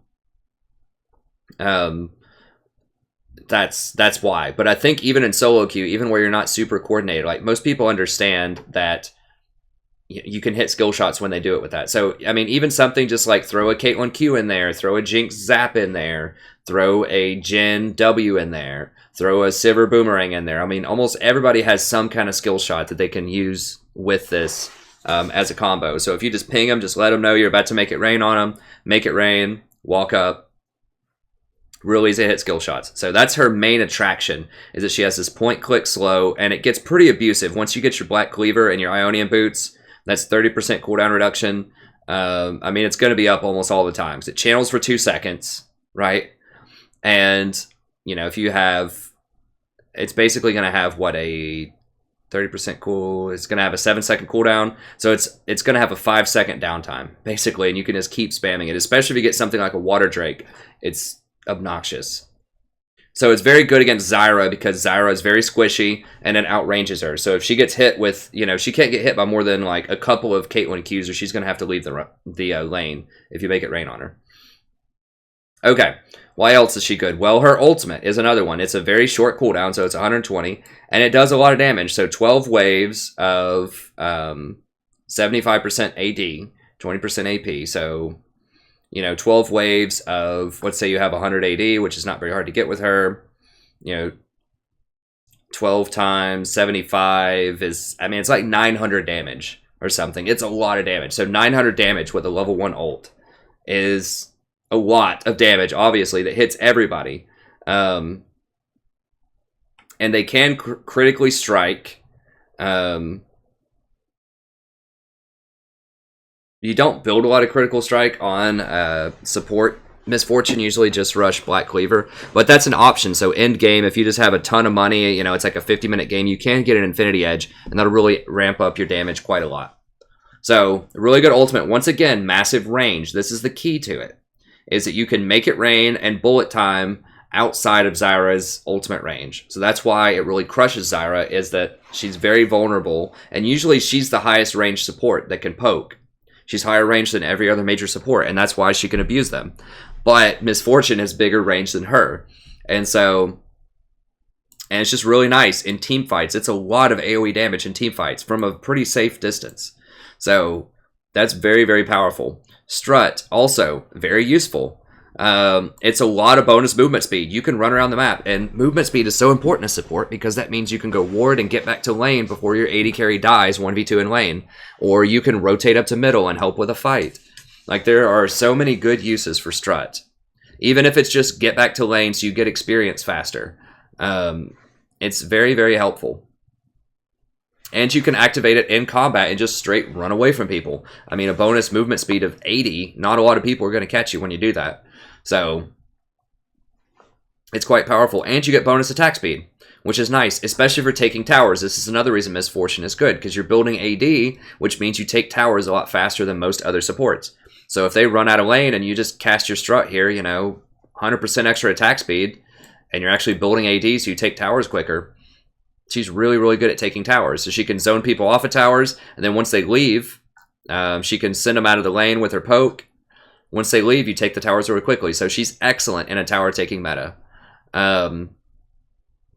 And finally, double up. So this is pretty good too. It's really cheap, first of all. So that's good because your Make It Rain is very expensive. So this is super cheap. It's only 43 gold, level 1. And it's 85% of your AD plus 20. So it's basically like you get an auto attack or something in on somebody. Maybe a little bit more. If you kill the thing, then you get a lot of extra damage, which is nice. And I believe it applies Love Tap as well. Let me see.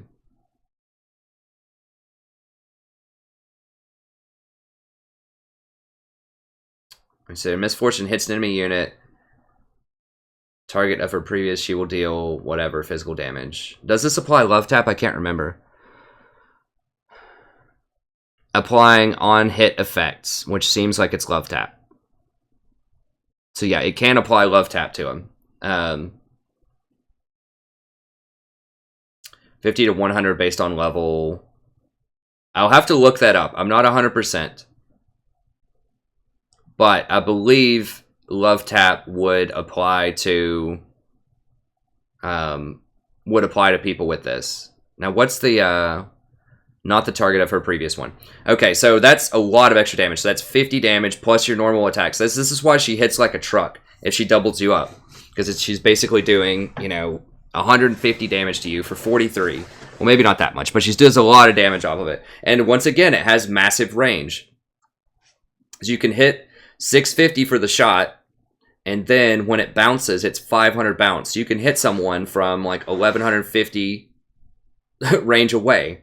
So you can just, you know, bounce these shots off of the minion wave or off of plants. If Zyra drops a plant near you, you can bounce it off of plants as well. Just bounce these off and hit them in the back. It's a lot of poke. And once again, you can do this while they're under tower as well.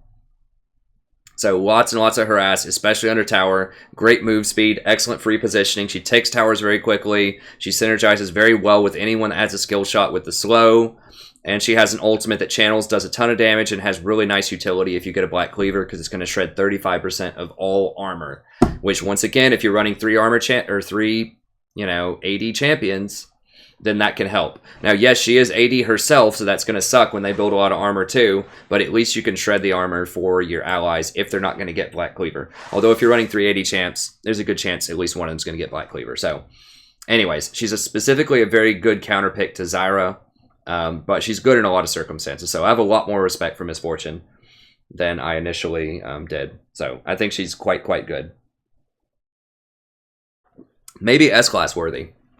Honestly, she might be S-class worthy. She's very, very good. She does have bad matchups. Like, she's not nearly as good against things like, trying to think. Like Kha'Zix, Nautilus, Assassins, heavy engaged champions. She's not quite as good. but she's great against the vast majority of things. So she's great with Ashe, Jhin, Varus, Caitlyn, Lux. Anything with skill shots is going to be excellent. She's great against all of the AP supports. So Zyra, Malzahar, Kha'Zix, Brand, Veigar. Just anything you can bully around. She's not as good against things like Sona and Nami. She's okay. She's bad. She's not that great with Vayne, Twitch, or Ezreal. She just doesn't bring enough to the table. You really want her with hyper damage champions or champions that have a lot of crowd control. And she's not great against Janna, Sona, Nami, Soraka, Kha'Zix. So the healing ladies, the healing shielding ladies, and Kha'Zix, she's not that great against. But most other champions, she's excellent. So some people run Boots of Swiftness on her. I've seen that. If you need to escape, if you think you're going to get run down. I personally like Ionian Boots. That's more ults. That's more exhausts. Ionian Boots are just the best right now on almost every support, I think. Black Cleaver, definitely what you want. It's got CDR, it's got health, it's got pretty nice base damage, and it has excellent synergy with your ultimate, because each wave applies the Black Cleaver stack. So remember, Black Cleaver is just physical damage. It's not auto attacks, it's physical damage. So that means that you're going to put the full Black Cleaver stacks on everybody that you hit with your ultimate, almost immediately. So that's really, really powerful. And then Mortal Reminder. This just puts the healing debuff on every single person once again. So she actually can be pretty good against Soraka, I suppose, because you can get Mortal Reminder. So that's excellent. It's just a good bargain item as well. Gives you that extra penetration. So just an all-around good item. Eye of the Watcher is what you want. There isn't a good forward item here, but you do scale pretty well with AP. Remember, your E basically has a 0.8 ratio on it. And it gives you CDR, which will give you the max CDR. You get 10 from Ionian, 10 from Watcher, and then 20 from Black Cleaver, so that works out nicely. You get the mana regen, which she desperately needs, and you get that 4th ward. So overall, it's pretty good on her. And then finally, you can get Ghostblade if you need to reposition a little bit more and you want a little bit more penetration, or if you're really rich, you can go for Infinity Edge, because remember, your ultimate can crit. So the reds on her, I would go just flat AD. The yellows, you just go HP and armor. That's 10. Let's go with 9 runes.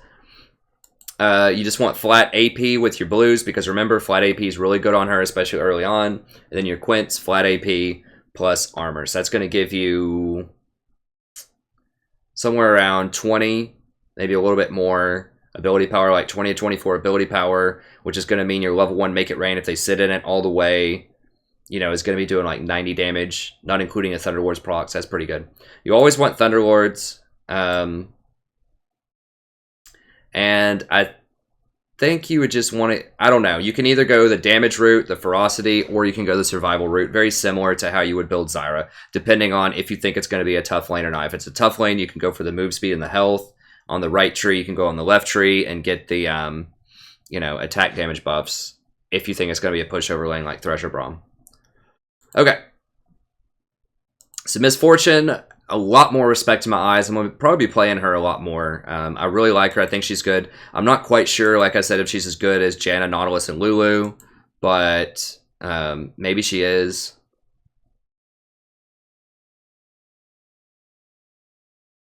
We'll leave her where she is. But she very easily could be an S-class support, depending on sort of how the meta goes. If there's not a lot of Kha'Zix, if Kha'Zix gets banned all the time and people just don't play him a lot, then she's going to gain a lot of extra stock. If Kha'Zix is played all the time, then your Janna and your Lulu are going to be a lot better. She's very good into Lulu also. Okay, Tom Kench. He's still a good champion. I still like him, but you know, he's really good. He is really good against Ashe and Varus because he can cancel their CC, so that's excellent. But he's not great against poke champions, so he's really bad against Zyra. He's really bad against Miss Fortune. He's not excellent into Janna. He does require coordination with your team, with your ultimate, and by eating people so they don't spit themselves back out. So, you know, he's okay. He's particularly good with Jhin, who's a very good AD carry right now. I'm going to go Bond of Stone on him definitely now as well. So we'll see. I mean, this nerf to Redemption helps him a lot because he's very good with Knight's Vow. Because obviously whenever he heals up from them healing, that gives him even more Gray Shield, because he benefits from health more than almost anybody in the game. So being able to go Locket, Eye of Equinox, Knight's Vow is very, very good on him. So if they have a lot of champions like Ashe, it's very good. The problem is he's not great against Kha'Zix or other assassins because he doesn't have hard crowd control. So if they have Kha'Zix or Katarina or things like that, he's going to be very bad. Now, he is good against things like Maokai and Poppy because he does very high percentage damage when he eats them. So he's excellent in a tank meta, but he's not great in an assassin meta. And so with, you know, a 4th or 5th pick, if you have a Jhin and they have an Ashe and they don't have a Katarina or a Kha'Zix, he can still be an excellent pick. He also, if Nautilus ever gets really popular, he hoses Nautilus really hard as well. So, you know, he can be good, but he's a lot more niche than he used to be. Once the assassins, if they get nerfed or if they die down a little bit, I think he can be quite good. But right now, he's kind of fallen back a little bit. He's one of my favorite, like, designed champions. I think he's excellent. I love his lore. I love his accent. I love everything about him. I played him a ton in Season 6, but right now he's just kind of on the bench. And then the runes are right here, the Mastery, Bond of Stone, and we'll move on. I'll go ahead and speed it up a little bit because we're probably getting near that hour 30, probably going to be 2 hours at this point. But I'll speed it up a little bit here. Sona, still excellent. She's great, particularly into Janna. But the nerf to Redemption hurts her a lot because she really, really wants to rush that item. She needs the mana desperately, and the heal and everything synergizes very well with the other items that she gets. So it's okay. Ardent Sensor can be pretty good on her. She has a hard time into Assassins. She's okay against Zyra. I mean, if Zyra ever catches her in a route, she's done. But she's okay against poke champions too. So if they have things like Corki or Ziggs or something like that, then she can be quite powerful. So I like her specifically into Janna. She scales harder than Janna, and she heals back poke quite well. So if they have Ezreal, Ziggs, Corki, who else is kind of pokey in the middle? Just champions like that. Xerath maybe, Varus. She's very good against those champions. But she has a hard time against Soraka, Vayne, Twitch, Hecarim. So she's okay. I would pick her specifically if you have a Janna. I mean, she's pretty good with things like Vayne and Twitch because she could babysit them in lane. So if they have a heavy poke lane, like let's say they have a Varus, Zyra or something like that, and you have a Vayne, then you can pick her with the Vayne and just try to heal up and just make sure you never get caught with Zyra roots. But you can actually heal her up and get her through really tough lanes. So I like her as a babysitter for Vayne and Twitch primarily, and as a counter pick to Janna. Okay, Soraka is excellent if they don't have hard engage or burst damage, which is rare on these days. But, you know, if they run something like a Maokai top and a Corki middle and a Varus bottom, like that type of thing, and their jungler is, I don't know, Graves or something like that, then she can be excellent. So if they don't have hard CC, if they don't have a good way to get to Soraka, in other words, she can be excellent. However, the nerf to Redemption really hurts her quite a lot. She still has to rush Redemption because 3 different items benefit from plus healing. Or not items, but skills. So her Q for the self-healing. And then, of course, her normal W and her ultimate. Now,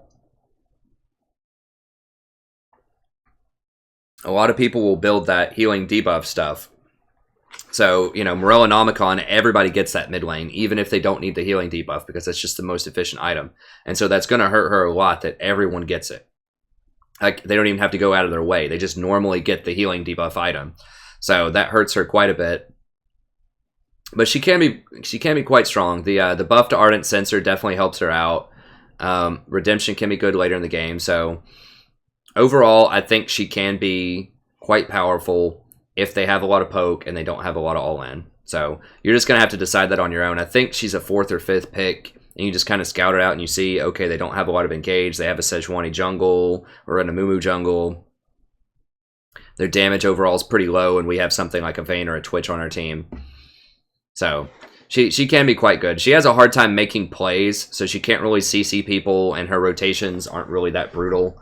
But she's really good at healing through poke damage. That's kind of her specialty. If they have low damage, she can make it just impossible to kill anyone on your team. So she can be very overpowered in the right circumstances, but other times she can just be a sitting duck. So you really have to measure when to play her. All right, Nami. Nami is still pretty good. The nerf to Redemption hurts her for sure, but you can get Locket or Ardent Sensor with her if you want. Those are good options. So what does Nami do specifically? Well, she has a lot of lane pressure, so with her wave, you can actually pressure, hurt people, heal through it. She has some decent CC with her bubble, with her ultimate. So she's good if your team has crowd control, and if you can follow up CC with your Q, that's excellent. So if you have a Vi on your team, she ultimates somebody, you Q them, then you wave them, they're probably going to die. If you have a Varus, she's probably pretty good with Varus and Ashe, because if one of those champions hits with their ultimate, then you can follow up with yours. She's really good with champions that want to run other champions down also. So Vayne in particular, she's excellent with. Because Vayne wants to slow people, wants to run people down, and the kits just synergize very, very well together. She's very good with Lucian as well, who's coming back into the meta, because each one of his shots on the double shot procs her E. So it can do some pretty significant burst damage in lane trades. So she's pretty good. Her trading pattern, you just want to spam W on them as much as possible. Level that up first. That's your damage / heal. And just try to poke them out of lane.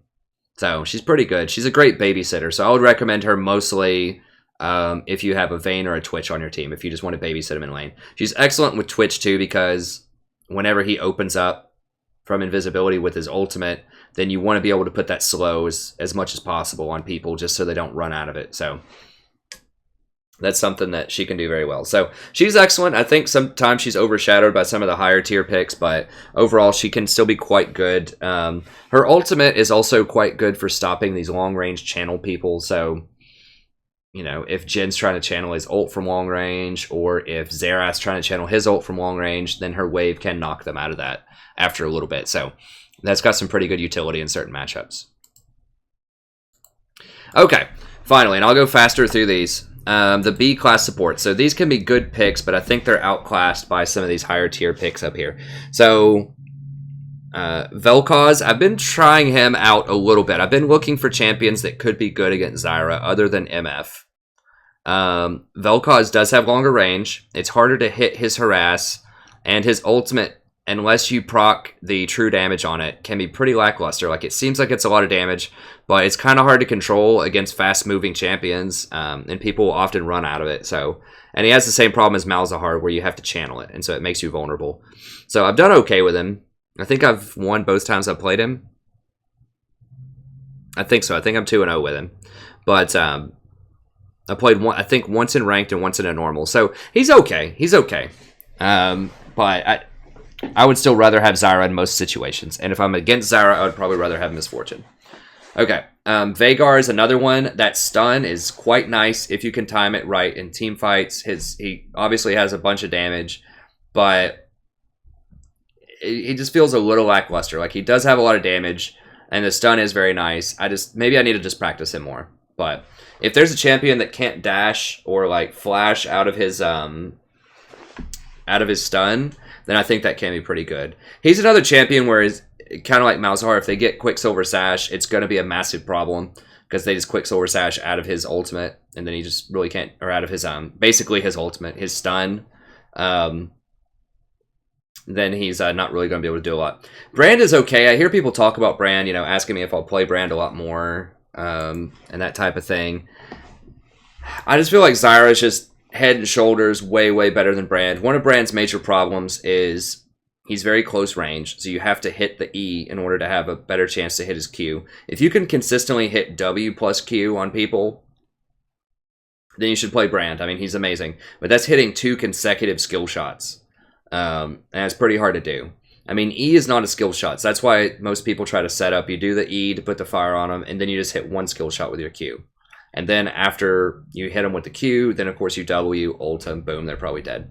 But it requires hitting a lot of skill shots, and the Q, the E is close range, first of all, and the Q has to have a clear line of sight, or a clear line of shot. So that means you can't throw it through minions.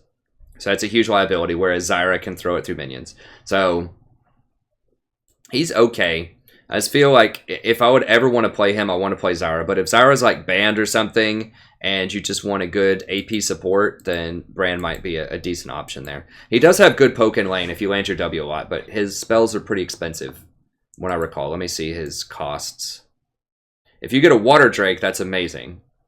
I think his overall spells are expensive, and you don't get a lot of mana regen outside of Eye of the Watchers. And his base regen's pretty low.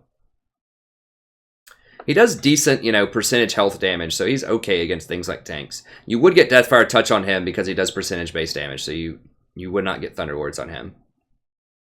Yeah, I mean, 60 to start's quite a lot, but then it ramps up to like 80 at level 3. And your E starts at 70, which is very expensive. So yeah, he needs to land multiple spells to be really good, and that costs a lot of mana to try to land all of those.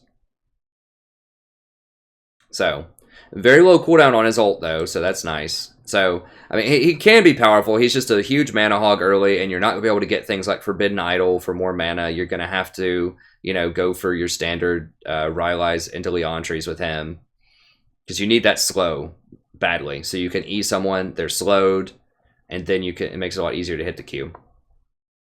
So he's okay. He's just a mana hog. I think that Zyra is a lot stronger most of the time, but if Zyra's banned, you want some more damage. I think Bran could be good. I've thought about Ziggs support. He's obviously very good at taking towers. He has excellent wave clear. He has excellent poke. Let me see his mana cost. I think his bouncing ball mana cost is a little high.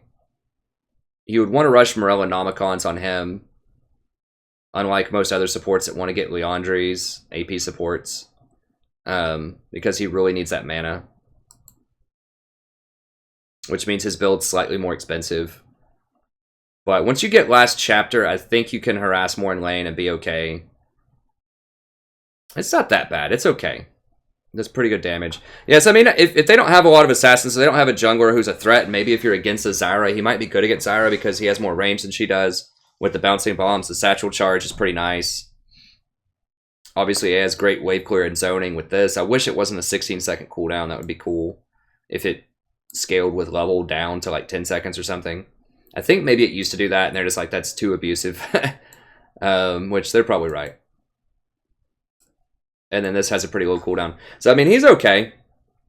Once again, if you have someone who can hold people into place who has a lot of crowd control, like an Ashe or a Varus, then that could be a pretty decent support. Once again, I would probably rather go Zyra, but if you need AP damage and they pick Zyra, and you don't want to go Misfortune because you have 3 other ADs, then, you know, maybe you could try out Ziggs.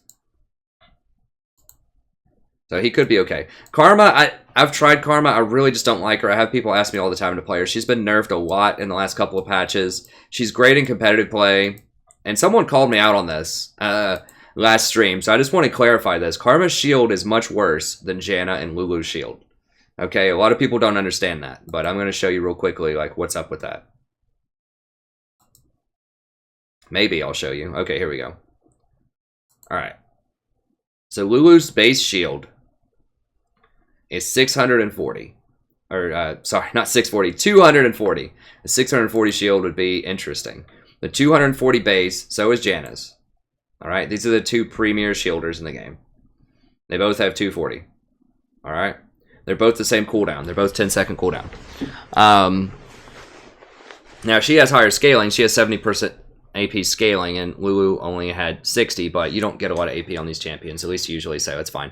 Now, Janna's the queen because she gives the 40 AD, which is a free BF sword that's, you know, 1,200 extra gold to your 80 carries. So that's very powerful. So that's why Janna's shields scale better than almost everyone else.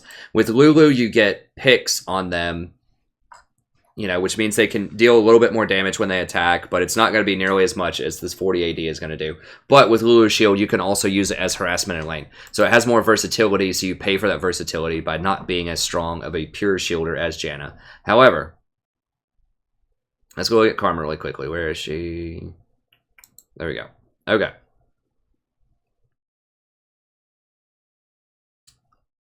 And we're clicking, we're thinking, okay, here we go. I think it's just like these ads or something on the side. I like to show the ads because I like to support, you know, websites that I really enjoy because you know, that's how they get their money. So I like to actually leave the ad blocker off for those sites that I really appreciate. Okay. So Inspire. So someone didn't believe me. 190 shield. Her base shield is 190. So that's bad. That's way worse than the 240 of the Janna and Lulu shield. And you will feel this if you play Karma. You just shielded someone and it'd be like, man, I really did not shield nearly as much. It also has a 50% ratio, so it's less. But once again, that doesn't matter support as much. But, you know, 50 less, that's over 20% off a 240 shield. So she shields for 20% less. Now, it does go on cooldown. It does go down, you know, less on cooldown, and it does speed people up for a little bit, so that's cool. You know, it's got some good utility to it, but it's less shield, so she doesn't have nearly as much protection as someone like Janna or Lulu does. And her Q is nice. Like, it does do some pretty good poke damage in lane, right? Like, it's got 950, so it's longer than Zyra. So you can poke at Zyra with her. She's really, really good in the early game. So you're level 1 when you have the ultimate, you overcast your Q, you hit him in the face with it. It's a lot of extra damage. So that's a big deal. She hurts in lane when she uses her ultimate. But later in the game, you're not going to be ult queuing. Not as support Zyra or support Karma. You're not going to have enough AP to do that. So this almost becomes a worthless spell. You're not going to be like... Yeah, you know, you're going to do a little bit of poke damage, but it doesn't have nearly as much utility to it as something like Janna or Lulu are bringing to the table. So this is great in lane, but it falls off, becomes relatively worthless. I mean, this is okay. Now, the fact that it grants True Sight is nice. That'd be good against the Vayne, once again. But the root duration is fairly short, and it takes time to charge it. You know, it's okay. It's okay. But... once again, it's a very delayed form of crowd control. She just doesn't have much. So what do you do if a Kha'Zix jumps on your AD carry? What are you supposed to do when you're Karma? You can hit him with an Inner Flame. You can focus resolve him. He's going to kill your AD carry before this root goes off. So that's a big problem with Karma right now. And like... the hallmark of her is you cast your overcast shield on people. It speeds them up. It gives them a huge shield. So the first person, you know, does get a nice bonus, right? So, you know, let's say you get to level 3, I think is at level 11. That's fine. You're not going to get to level 16 a lot.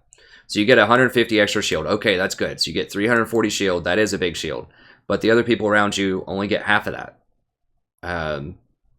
The total amount.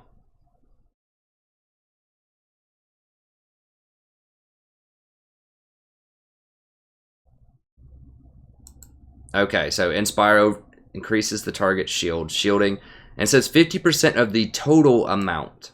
So it's not 50% of the bonus, it's 50% of the total amount. So, you know, 340, so you're shielding everybody on your team basically for 170 to run in, and the one person gets 340. But the run in only lasts for 1.5 seconds, and that's your ultimate.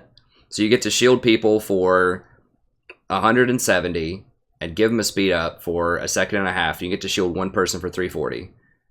I mean, that's okay. If you have everybody grouped together and you're trying to engage, that's okay. But compare that with something like a Lulu ultimate, which does, you know, this is okay. I mean, this is comparable to like a Lulu ultimate, right? Because so Lulu gives them a burst heal of, you know, whatever it was, 300 health. I guess at level 11, it'd be like probably 450 or 500 health, but that also knocks people up. It adds crowd control. It adds a slow to them. So, I mean, it's okay. It's okay. And as far as just protecting your team, though, like a Janna shield, you know, Janna's going to be healing them for like 600 if they stay in her ultimate. So Janna is way, way more protection and healing than Karma is. So I don't know. Karma's okay. She has early game aggression, but she really falls off later in the game unless you have a highly coordinated team that can really abuse that second and a half of movement speed, which just doesn't happen in solo queue. So that's why you see Karma in pro play some, although she's not picked anymore in patch 7.1, hardly ever after some of her nerfs. People much prefer Misfortune and Zyra to her. So, you know, she's okay. Lux, she's okay. I mean, she does a lot of burst damage from long range. I haven't tried her out, but she might be good against someone like... she is good against Zyra if you land your stuff. So I haven't tried her out, but I imagine she could be good. Blitzcrank, I just don't like him. He's too one-dimensional. If you miss your hook, you're basically worthless. If you like Blitzcrank, I would say just play Nautilus instead. The hook mechanics are different on both of them, but the Blitzcrank is just very, very unforgiving if you miss your hooks. Thresh, grab a sip here.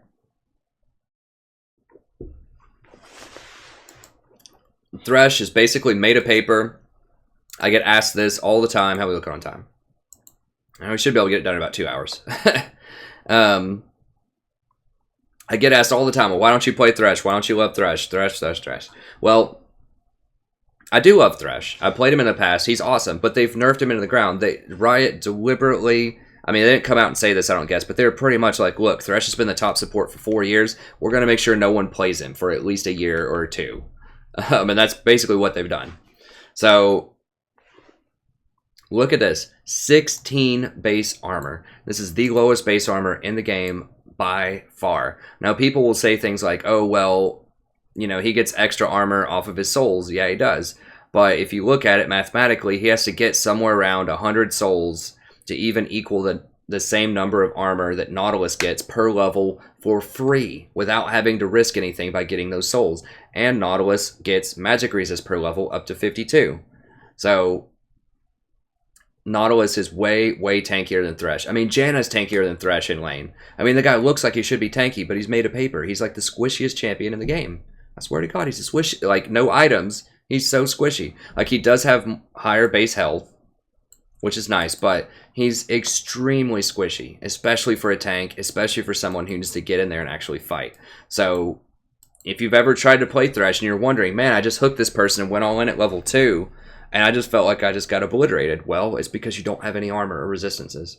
And a lot of the time, Threshes will pick attack damage reds because they'll want to take Relic Shield, so they get extra health and they get the extra healing in lane. And they want attack damage so that they can last hit minions because they don't get the execute bonus. Because you don't count as melee, you count as ranged when you're Thresh. So he just has a lot of problems. Also, he's very high skill cap. You have to actually hit a lot of your hooks. They're very hard to hit. They're very easy to predict. They cost a lot of mana. They have a huge cooldown. If you ever miss a hook, you will get punished relentlessly in lane. Lantern's nice, but your allies actually have to click on the lantern. So in solo queue, especially gold and lower, people just won't click on that lantern as much. Flay is excellent. It's a great defensive tool. It's also one of the hardest skill shots in the game to get correct. So you have to be really, really quick on your reflexes. It's very slow. Or it's very quick, rather. So, for instance, if Lee Sin hits somebody with a Q and he's going in, you have to time that flay almost perfectly. Or Tristana or Corki are trying to jump back or fly away, you can flay them, but you have to be waiting, you have to be like anticipating it and do it immediately. Whereas like Janna can do similar things with her tornado, but because the tornado moves over time, like you have a much larger window to where you can actually interrupt some of these movement abilities. So and the box is so close range. I mean, it does slow, it does some decent damage. But it just doesn't have nearly as much utility as something like a Nautilus Ultimate that is going to lock somebody down just about no matter what. So Thresh is okay. If you love him, go ahead, buy him, play him. I mean, he can take over games. He has a ton of playmaking ability. He's great offensively. He's great defensively. He's just really hard to execute his moves, and his scaling and stats are just absolute garbage for a tank. So if you like Thresh, I highly recommend running with Nautilus, but you know, if you're just a Thresh fanatic, he can still kind of be good. Although they just nerfed Redemption and Courage of the Colossus, both of which were extremely good on Thresh. So that's bad, especially Courage of the Colossus. That's why some people were kind of playing him again, because he has you know, 2 different ways he can proc it, with his flay and with his Q. So that hurts him a lot that he doesn't have courage anymore. Trundle can be good. He's an excellent anti-tank champion, but he gets poked out really easily by things like Zyra in lane. And yeah, I mean, Frozen Fist is not good. Like, when Frozen Fist is a good item, Trundle's good because, or like, if you could get Trinity Force on a support or something, it could be good because he can proc his Qs like a lot, get a lot of hits in. But they kind of nerfed that. I mean, his Q used to be able to damage towers. If it still damaged towers, then he would be a lot better because he could take towers really quickly. But as it stands, he just doesn't have enough utility. Like, he is good against Poppy. He is good against Maokai. If those champions are in your game and they're going to be a huge threat, like say you have an Ezreal 80 carry and a bunch of other champions that just aren't going to be able to kill Maokai later, then Trundle could be a decent option. Now, his pillar is another thing where if you put the pillar on somebody, it makes it really easy to hit skill shots. So if you pillar, it makes it easy to hit Ashe arrows and Varus. So he might be good with the Ashe and Varus on your team, or a Lux. But Misfortune does a very similar function, and she has an ultimate that does a ton of damage and would shred all the armor off of a tank anyways. So I think Misfortune is probably just a better version of what Trundle's trying to do right now. But Trundle can be good. He's also a great tank. So, you know, he can be good. But only pick him if they have Poppy or Maokai on their team.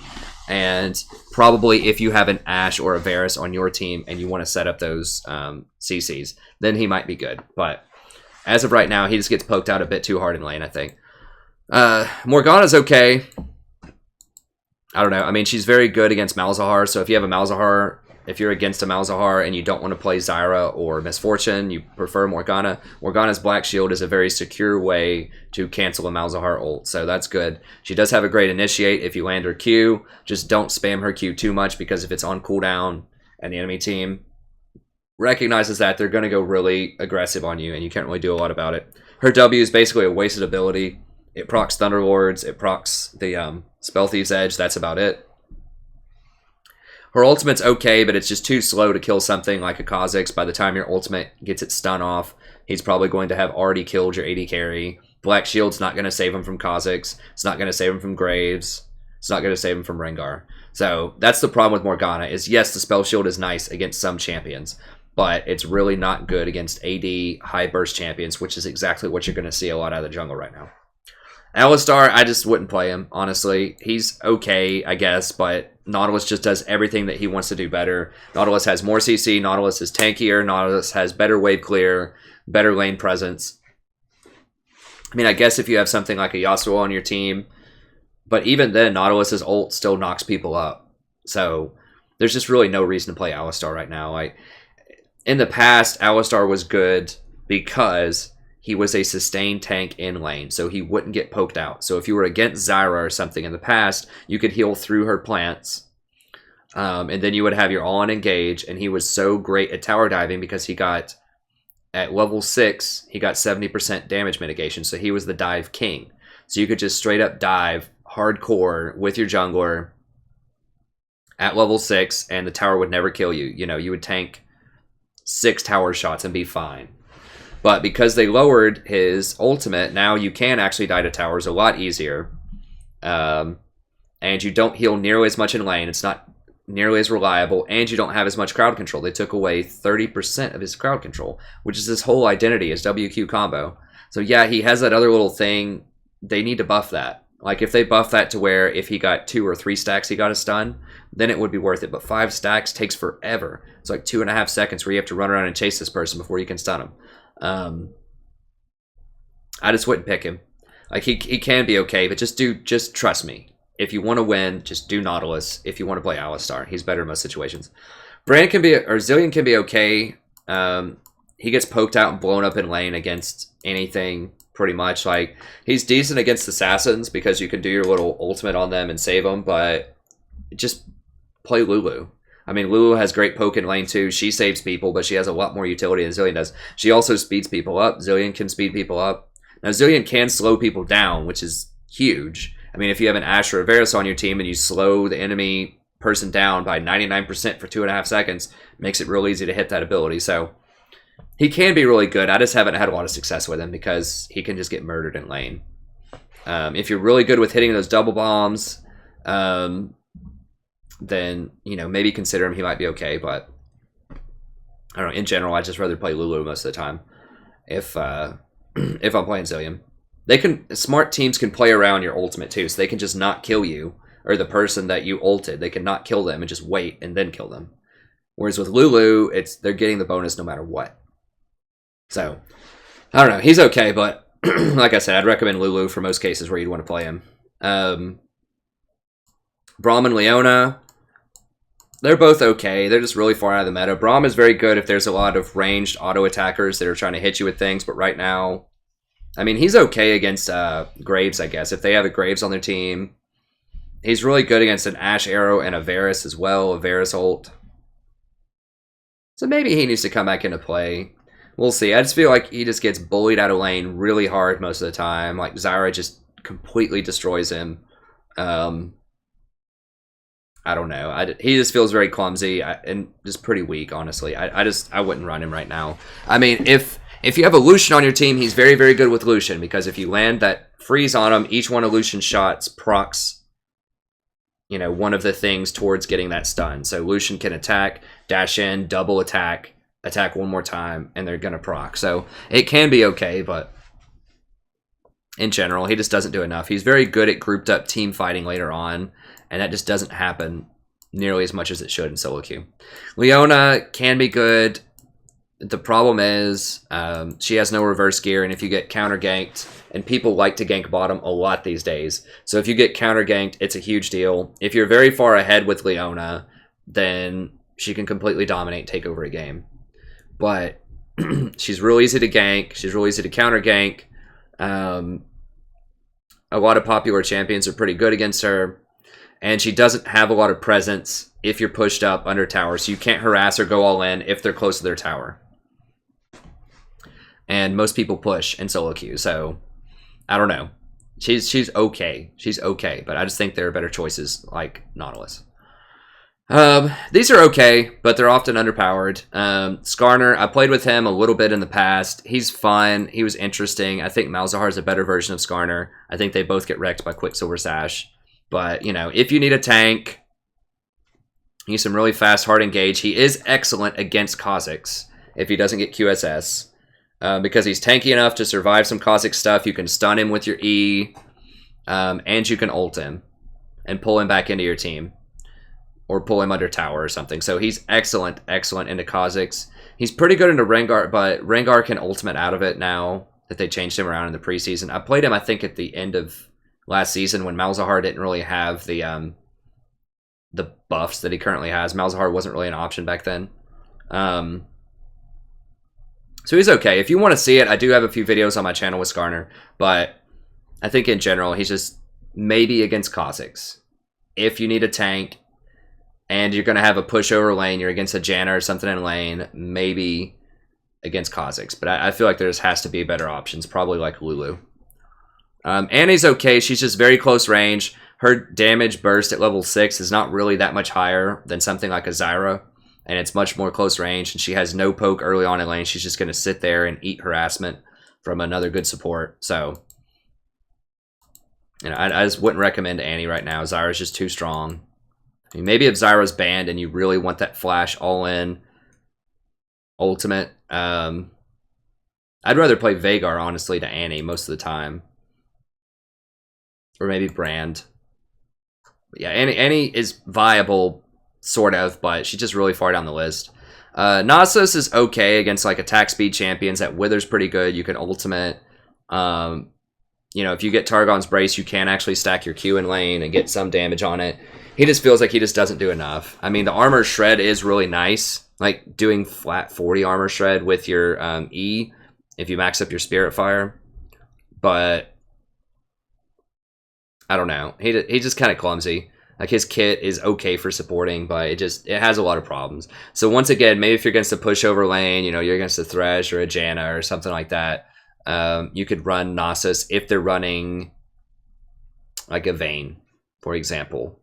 and that Wither's just absolutely going to wreck them, then you could maybe run Nasus, but I'd rather just run something that pressures them a lot more, like a Zyra or a Misfortune or something like that. So, I mean, he's okay. He's okay, but I don't think so. Bard, I don't like him that much in solo queue. He just requires too much coordination from your team. He can have harass. If you consistently land that stun a lot, then you can play Bard. But if you're not landing that stun on like 80% of the queues that you throw, I just wouldn't recommend it. But he can be extremely good if you land that stun a lot. So if you learn how to throw it through minions and stun the person behind him and just position really well to do that, he can be extremely strong. But he's good with pressure gank junglers. So if you can like warp in behind him and kill him, it's pretty good. You know, if they have like a Karthus or something, you can ult somebody who's about to die. That's a pretty good use of it. You can help tower dive. I mean, he has a lot of uses. It's just you just have to work so much harder on Bard to get the same results as most of these other supports that are in these higher tiers. So he's okay. I don't know. You can play him if you want. I just think there are better options most of the time. Rammus does have penetration with his tail. His taunt is 2.25 seconds, which is excellent. He does have great rotations with his Q. He has great tower taking power with his R. You're going to get beat up in lane. So don't only take this if you're against, you know, Thresh, Janna, some other pushover lane. And maybe if you're against Kha'Zix once again. So he's kind of like Skarner in this sense. So he can rotate quickly. I think he's easier to counter than Skarner, and he has better tower pushing than Skarner, but he has a worse crowd control than Skarner. So he's just a worse version of Skarner, I think, as support, but he's okay. Taric, not a huge fan. I mean, the AoE ultimate can be quite good in team fights, but he's just going to get murdered in lane. I'm just not a huge fan. I like old Taric, where he had the point-click stun, and he could shred their armor, and he had a huge, like, gave all these huge bonus stats to people when he ulted. I like that Taric. It's very good with that Taric. When Frozen Fist was a good item and Taric was good, I love that combination. I went like 60% one season with Taric. Now, it was a small sample size, but I did love Taric. So I do like him. I just don't think he's in a good place right now. I think they need to lower his cooldowns primarily. Maybe increase his stun range a little bit, increase his heal a little bit. He needs some love. Sion, I've seen people play Sion. He has some okay early aggression. He's got a stun about him. I just think there are better options. If you like Sion, I just recommend playing Nautilus. Nautilus has a lot of CCs, easier to use. I just think Nautilus is better most of the time. Poppy, I've heard people float around Poppy as support. I mean, she can be good in some circumstances. Once again, she's very situational. You need to get those wall stuns. You need to be against champions that have all these dashes that you can stop with your E. She can get very tanky. I just feel like you're just going to get the daylights bullied out of you in lane. You're just going to be sitting around not doing much. I have tried it a few times. It was fun, but, you know, against an aggressive support like a Zyra or a Sona or a Lulu or whatever, you're just going to get wrecked in lane. You offer virtually no protection, your AD carry. They're just never going to get any CS against a good support. Fiddlesticks, okay. I mean, his fear is like 2.25 seconds, but it's very, very short range. He's very squishy. He doesn't offer hardly any peel. He can't escape. He does have a powerful AP ultimate if you get a lot of gold. He's okay. Ivern, I think if you want, they've nerfed Ivern's shield quite a lot, and it's slow in general to nerf jungle Ivern, so he's fallen quite a lot as support. He wasn't even really that good as support to begin with. He was okay, but now because of all those other nerfs to jungle Ivern, it hurts him a lot of support. Daisy is kind of his saving grace. Daisy does a lot of damage and creates a lot of disruption. She takes towers quickly. She takes objectives quickly. She's on a low cooldown. So Daisy's very powerful. But with him, you would want to run Smite Flash and go like counter jungle the enemy team. And that means you wouldn't have exhaust for, you know, all-in fights. And that's just, you need exhaust in this meta. If you're not running Smite with him, it's just really not worth running him. Because that's his unique thing, is he can counter jungle the enemy and get a bit of extra gold. But go steal the enemy's buff at level 1. That's really powerful, obviously. If you can get their red or their blue at level 1 and support Ivern, that's a lot of fun. But, and you get a lot of buffs. Like, you'll get a lot of blues and things once you hit level 5 and your jungler clears it. So He's okay. I think there are better champions out there in general right now. Kennen's okay, has good harass, has good damage. They just nerfed his ultimate a lot, so he's kind of fallen off. Kayle's okay. You know, you have some range harass. You do have the ultimate that can make people invulnerable. It's decent, I guess. I just feel like there's better options. Teemo does have good zone control. I do like that about Teemo. He does scale very well with Liandry's Torment, which is a popular item you would get on him. His big problem is his auto range is so short. Like, if he had a 550 auto range, then he might actually be a decent support. Well, that's stretching it, but he would be more viable than he currently is. I could try him out at some point. You know, he does have a nice ratio here. The blind is very good. I mean, a 2.5 second blind where they can't shoot you back is nice. But the range is so short. It's only 580 range. So, I mean, he's designed specifically to be an anti-melee champion top lane. And so he should get outranged by a lot of other champions. Move quick is okay. Toxic Shock, pretty good harassment. His range is what, 500, right? Yeah. If it was 550, like I said, he might actually be a decent support, but that's such low range. It's really hard to harass without getting hit back a lot, and you just don't have any armor or health. So he's not designed to go against other ranged champions, in other words, and that's why he has such a low range.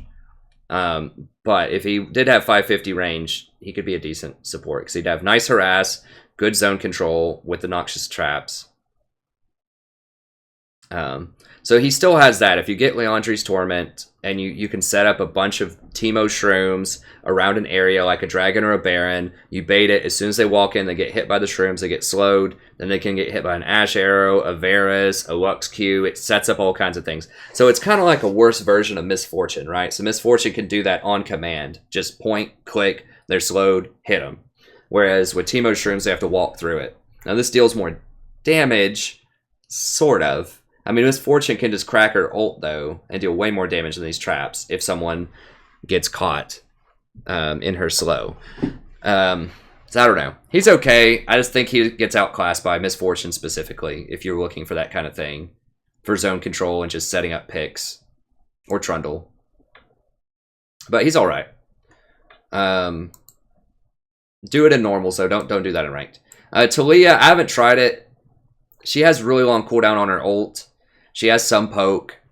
You know, if you want the poke type of champions, you know, I would just rather go with Zyra. Sejuani, mana costs are too high. You're just going to get beat up in lane, hardcore. Like, she has some okay harass. She obviously has an interesting ultimate. Rumble, good lane harass. Pretty bad after that. Just not enough crowd control. Ranges are too short. Heimerdinger is actually an interesting one. I had thought about Heimer support. I wish they would just redesign him and make him like a push support. I think that would be a lot of fun. I think he's really cool. I like Yordles. His mana costs are just too high, though. That's the thing. Like, if they just lowered the cost on his grenade and just made it like, and lowered the cooldown, I think this would be the coolest thing. Because that's actually fun. Like, if you hit him with the stun, it would be cool. So the range is nice, but why 85 mana at level 1? Like, seriously? It's just because he's a very old champion. Like, they need to modernize his costs. So if his level 1 was like 60 or something to throw this, and the cooldown was like 14 seconds, it's kind of like Lulu or something like that. 14 seconds and scaled down to, 8 or something like that. Then this could be good, because the slow is nice, and if the slow scaled up as you hit him, or the stun scaled or something. Because right now, if you hit him with this, you get to stun him for 1.25 seconds. But if it's done for at least 1.5 to 2 seconds, and if it's slowed, maybe starting at level 1 at 25% and worked its way up to 45% or something, then it could be pretty good. He'd have like some nice poke. He'd have some good zone control with his turrets. He'd have some good all-in burst with this. They need to lower that cost too. So I like his kit. I think it would be fun as a support, but his only real form of crowd control is this grenade, and it's just too expensive with a really long cooldown. So, I don't think that's that great, unfortunately.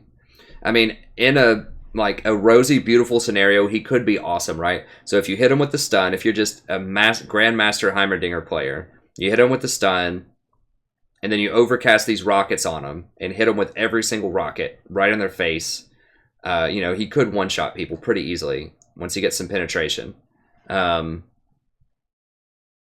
that's just so unlikely to happen on a consistent basis that it's problematic. So I wish they would just commit to making him a push support.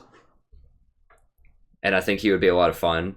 But as it stands, yeah, he just needs modernized mana cost. His mana costs are just too high. That's the big thing. And his cooldowns are just too heavy as well. Okay, so no Dinger. Viable supports. I mean, Jarvan could be okay. Maokai could be okay. Like, these could be okay. My instinct is they're not going to be that great, but I just wanted to list them anyways. Okay, so final words here. Are we at 2 hours yet? God, we're at 2 hours and 15. This is the longest guide ever. Sorry about that. I just wanted to go into as much detail as possible at these things, and I just kind of really spent more time than I should on some of them. Like Heimerdinger, I just spent like 3 minutes on Heimerdinger and just don't play him as support. But I just wanted to talk about why, in case you like Heimer, like why maybe he doesn't work. Okay, so I'm just going to go over the other 5. If people want to see another tier list video with these, I'll try to make those quicker. If I do like a top tier list or something like that, I could do that if people are interested. And then I could do builds and stuff like that. I'll think about doing that for other roles. But Camille, excellent, overpowered. Just pick her every time she's not banned. She's excellent at almost anything, especially not Darius got nerfed. There's very little counterplay to her in top lane. Just pick her all the time. Maokai and Poppy are the premier tanks. Nautilus is okay top lane, but Maokai and Poppy are really where it's at. They're excellent against almost everything in this meta, so pick them. If your team needs a tank, which it usually does, because most people jungle are going to pick the Kha'Zix, Rengar, and Graves, so you're not going to have a tank in the jungle. And most people are going to pick AP supports. A lot of people will. So you need a tank, usually on your team, and Maokai and Poppy are where you want to be. Jace is going to gain from the penetration buffs, and he's a really good bully. I think he's really good against Camille and Fiora in the early game. But he could get beaten up pretty hard by Maokai and Poppy, I think, once they get their Ninja Tabi Sunfire. But Jace can be pretty good. And Fiora, I think she's a premier tank breaker. She does a lot of true damage. I see a lot of pro players pick her into tanks. So I think she has a lot of potential. She's an extremely high skill cap to play, though. So I only recommend playing Fiora or playing her if you get a lot of practice with her in normals first. Okay, best junglers, Kha'Zix, Rengar, Graves. I just described those. I think Hecarim will still be quite good. But I think these are going to be a bit better because these can murder him in the early jungle now. Because he's not going to get away with not having a defensive item early on. And they just do more damage early. Like their basic kit does more damage than his before he gets his Trinity Force. So they can walk over there and 1v1 him anytime they want in his jungle, probably. Shyvana is kind of the power jungle option that scales harder than almost any of these late game. If she gets to late game and she gets her Blood Razor, Frozen Mallet, and what's the other? Titanic Hydra, and then starts building like Dead Man's Plate and all this other stuff, you're not going to kill her, and she's going to murder people really, really quickly. So I think Shyvana is kind of like the sleeping terror if she gets into the late game. I think she can beat up just about anyone else in the game. So I think she can be quite powerful. She's good at taking dragons early, which is really important in the current meta. Best mid laners, I think it's going to be LeBlanc, Victor, Katarina, Corki, Ziggs. So Corki and Ziggs are both excellent poke champions. I think the nerf to Gunblade hurts Katarina and Corki, but I still think they're going to be good and viable. Victor, very, very powerful, even though he just lost his ghost advantage. He just has so much burst damage. I just almost always see Victor perform well. He's really easy to execute. He's difficult to screw up, which is excellent in solo queue. So, I mean, you just press R on people sometimes and kill them, even if you just miss your Q. So, he does a lot of damage. So, I highly recommend Victor. And LeBlanc is still a massive, massive threat. Very high mobility, very high burst, very high sustained damage. So, she's probably going to be banned in most games. But if she's not, pick her. Super powerful. Best 80 carries, I think Jhin, Ziggs, Vayne, Twitch, and Varus. I do think that Varus is better than I was saying in my Passionos video. I have played with some decent Varuses now, and I can kind of see the power. The poke is excellent. His all-in damage is pretty good if he hits his ult. He's just a high skill cap champion. If you don't hit ults with him, don't play him. But otherwise, he's quite good. Jhin, with the new lethality changes, that makes him a lot more powerful. Heavy burst damage early on if he wants to go for that. Great synergy with Zyra in particular. Great synergy with Misfortune. So he's awesome. And Vayne, still super hyper carry in solo queue. You won't see her in pro play, but people just don't shut her down enough. They just let her free farm a lot of times in lane. And as soon as she gets her Infinity Edge plus Static Shiv, she just murders everybody. So if you're going to go Vayne, go for the Infinity Edge Static Shiv. Do not go Bork. It's a very bad item right now on Vayne. You need to have that crit. Okay, you need to have the crit because people aren't going to be playing tanks. Like, you only want to go Blade the Ruined King if you're facing, like, mega tanks. We're talking, like, Mundo, Maokai, or Poppy top lane. If they don't have one of those champions, if, you know, they have a Riven top lane and a Graves jungle, you need that crit so you kill those people quickly before they kill you. Blade the Ruined King is just not going to kill them fast enough. So, don't go Bork on her. Go IE, Infinity Edge, Static Shiv. Twitch, still excellent, still a terror in solo queue. His, you know, invisibility just completely takes over games. You know, if he gets even slightest bit ahead, people are always out of position in solo queue. He just shows up and murders people. And then he's also one of the best, probably the best AD carry in team fights. You know, once he gets like 4 items and just opens up on people in a team fight, everyone's going to die. Okay, well, thank you very much. This is the longest video ever. Sorry about that. I will have a lot of timestamps in there. I just went into a lot of depth, and we had some new players here and some old players that I have changed my mind about, such as Zyra. I wanted to spend a lot of time on Zyra because I'm playing her so much, and people are probably curious. I want to spend a lot of time on Misfortune because a lot of people might be curious, well, why is she so high up on your tier list? And a few other champions. So I hope you enjoyed it. Let me know in the comments what you think. Let me know if you want to see some of these other... just a more extensive list with recommended runes, masteries, and all that stuff for these other roles, and I'll be happy to do that as well. So, thank you very much. Have a wonderful evening, and I'll see you next time.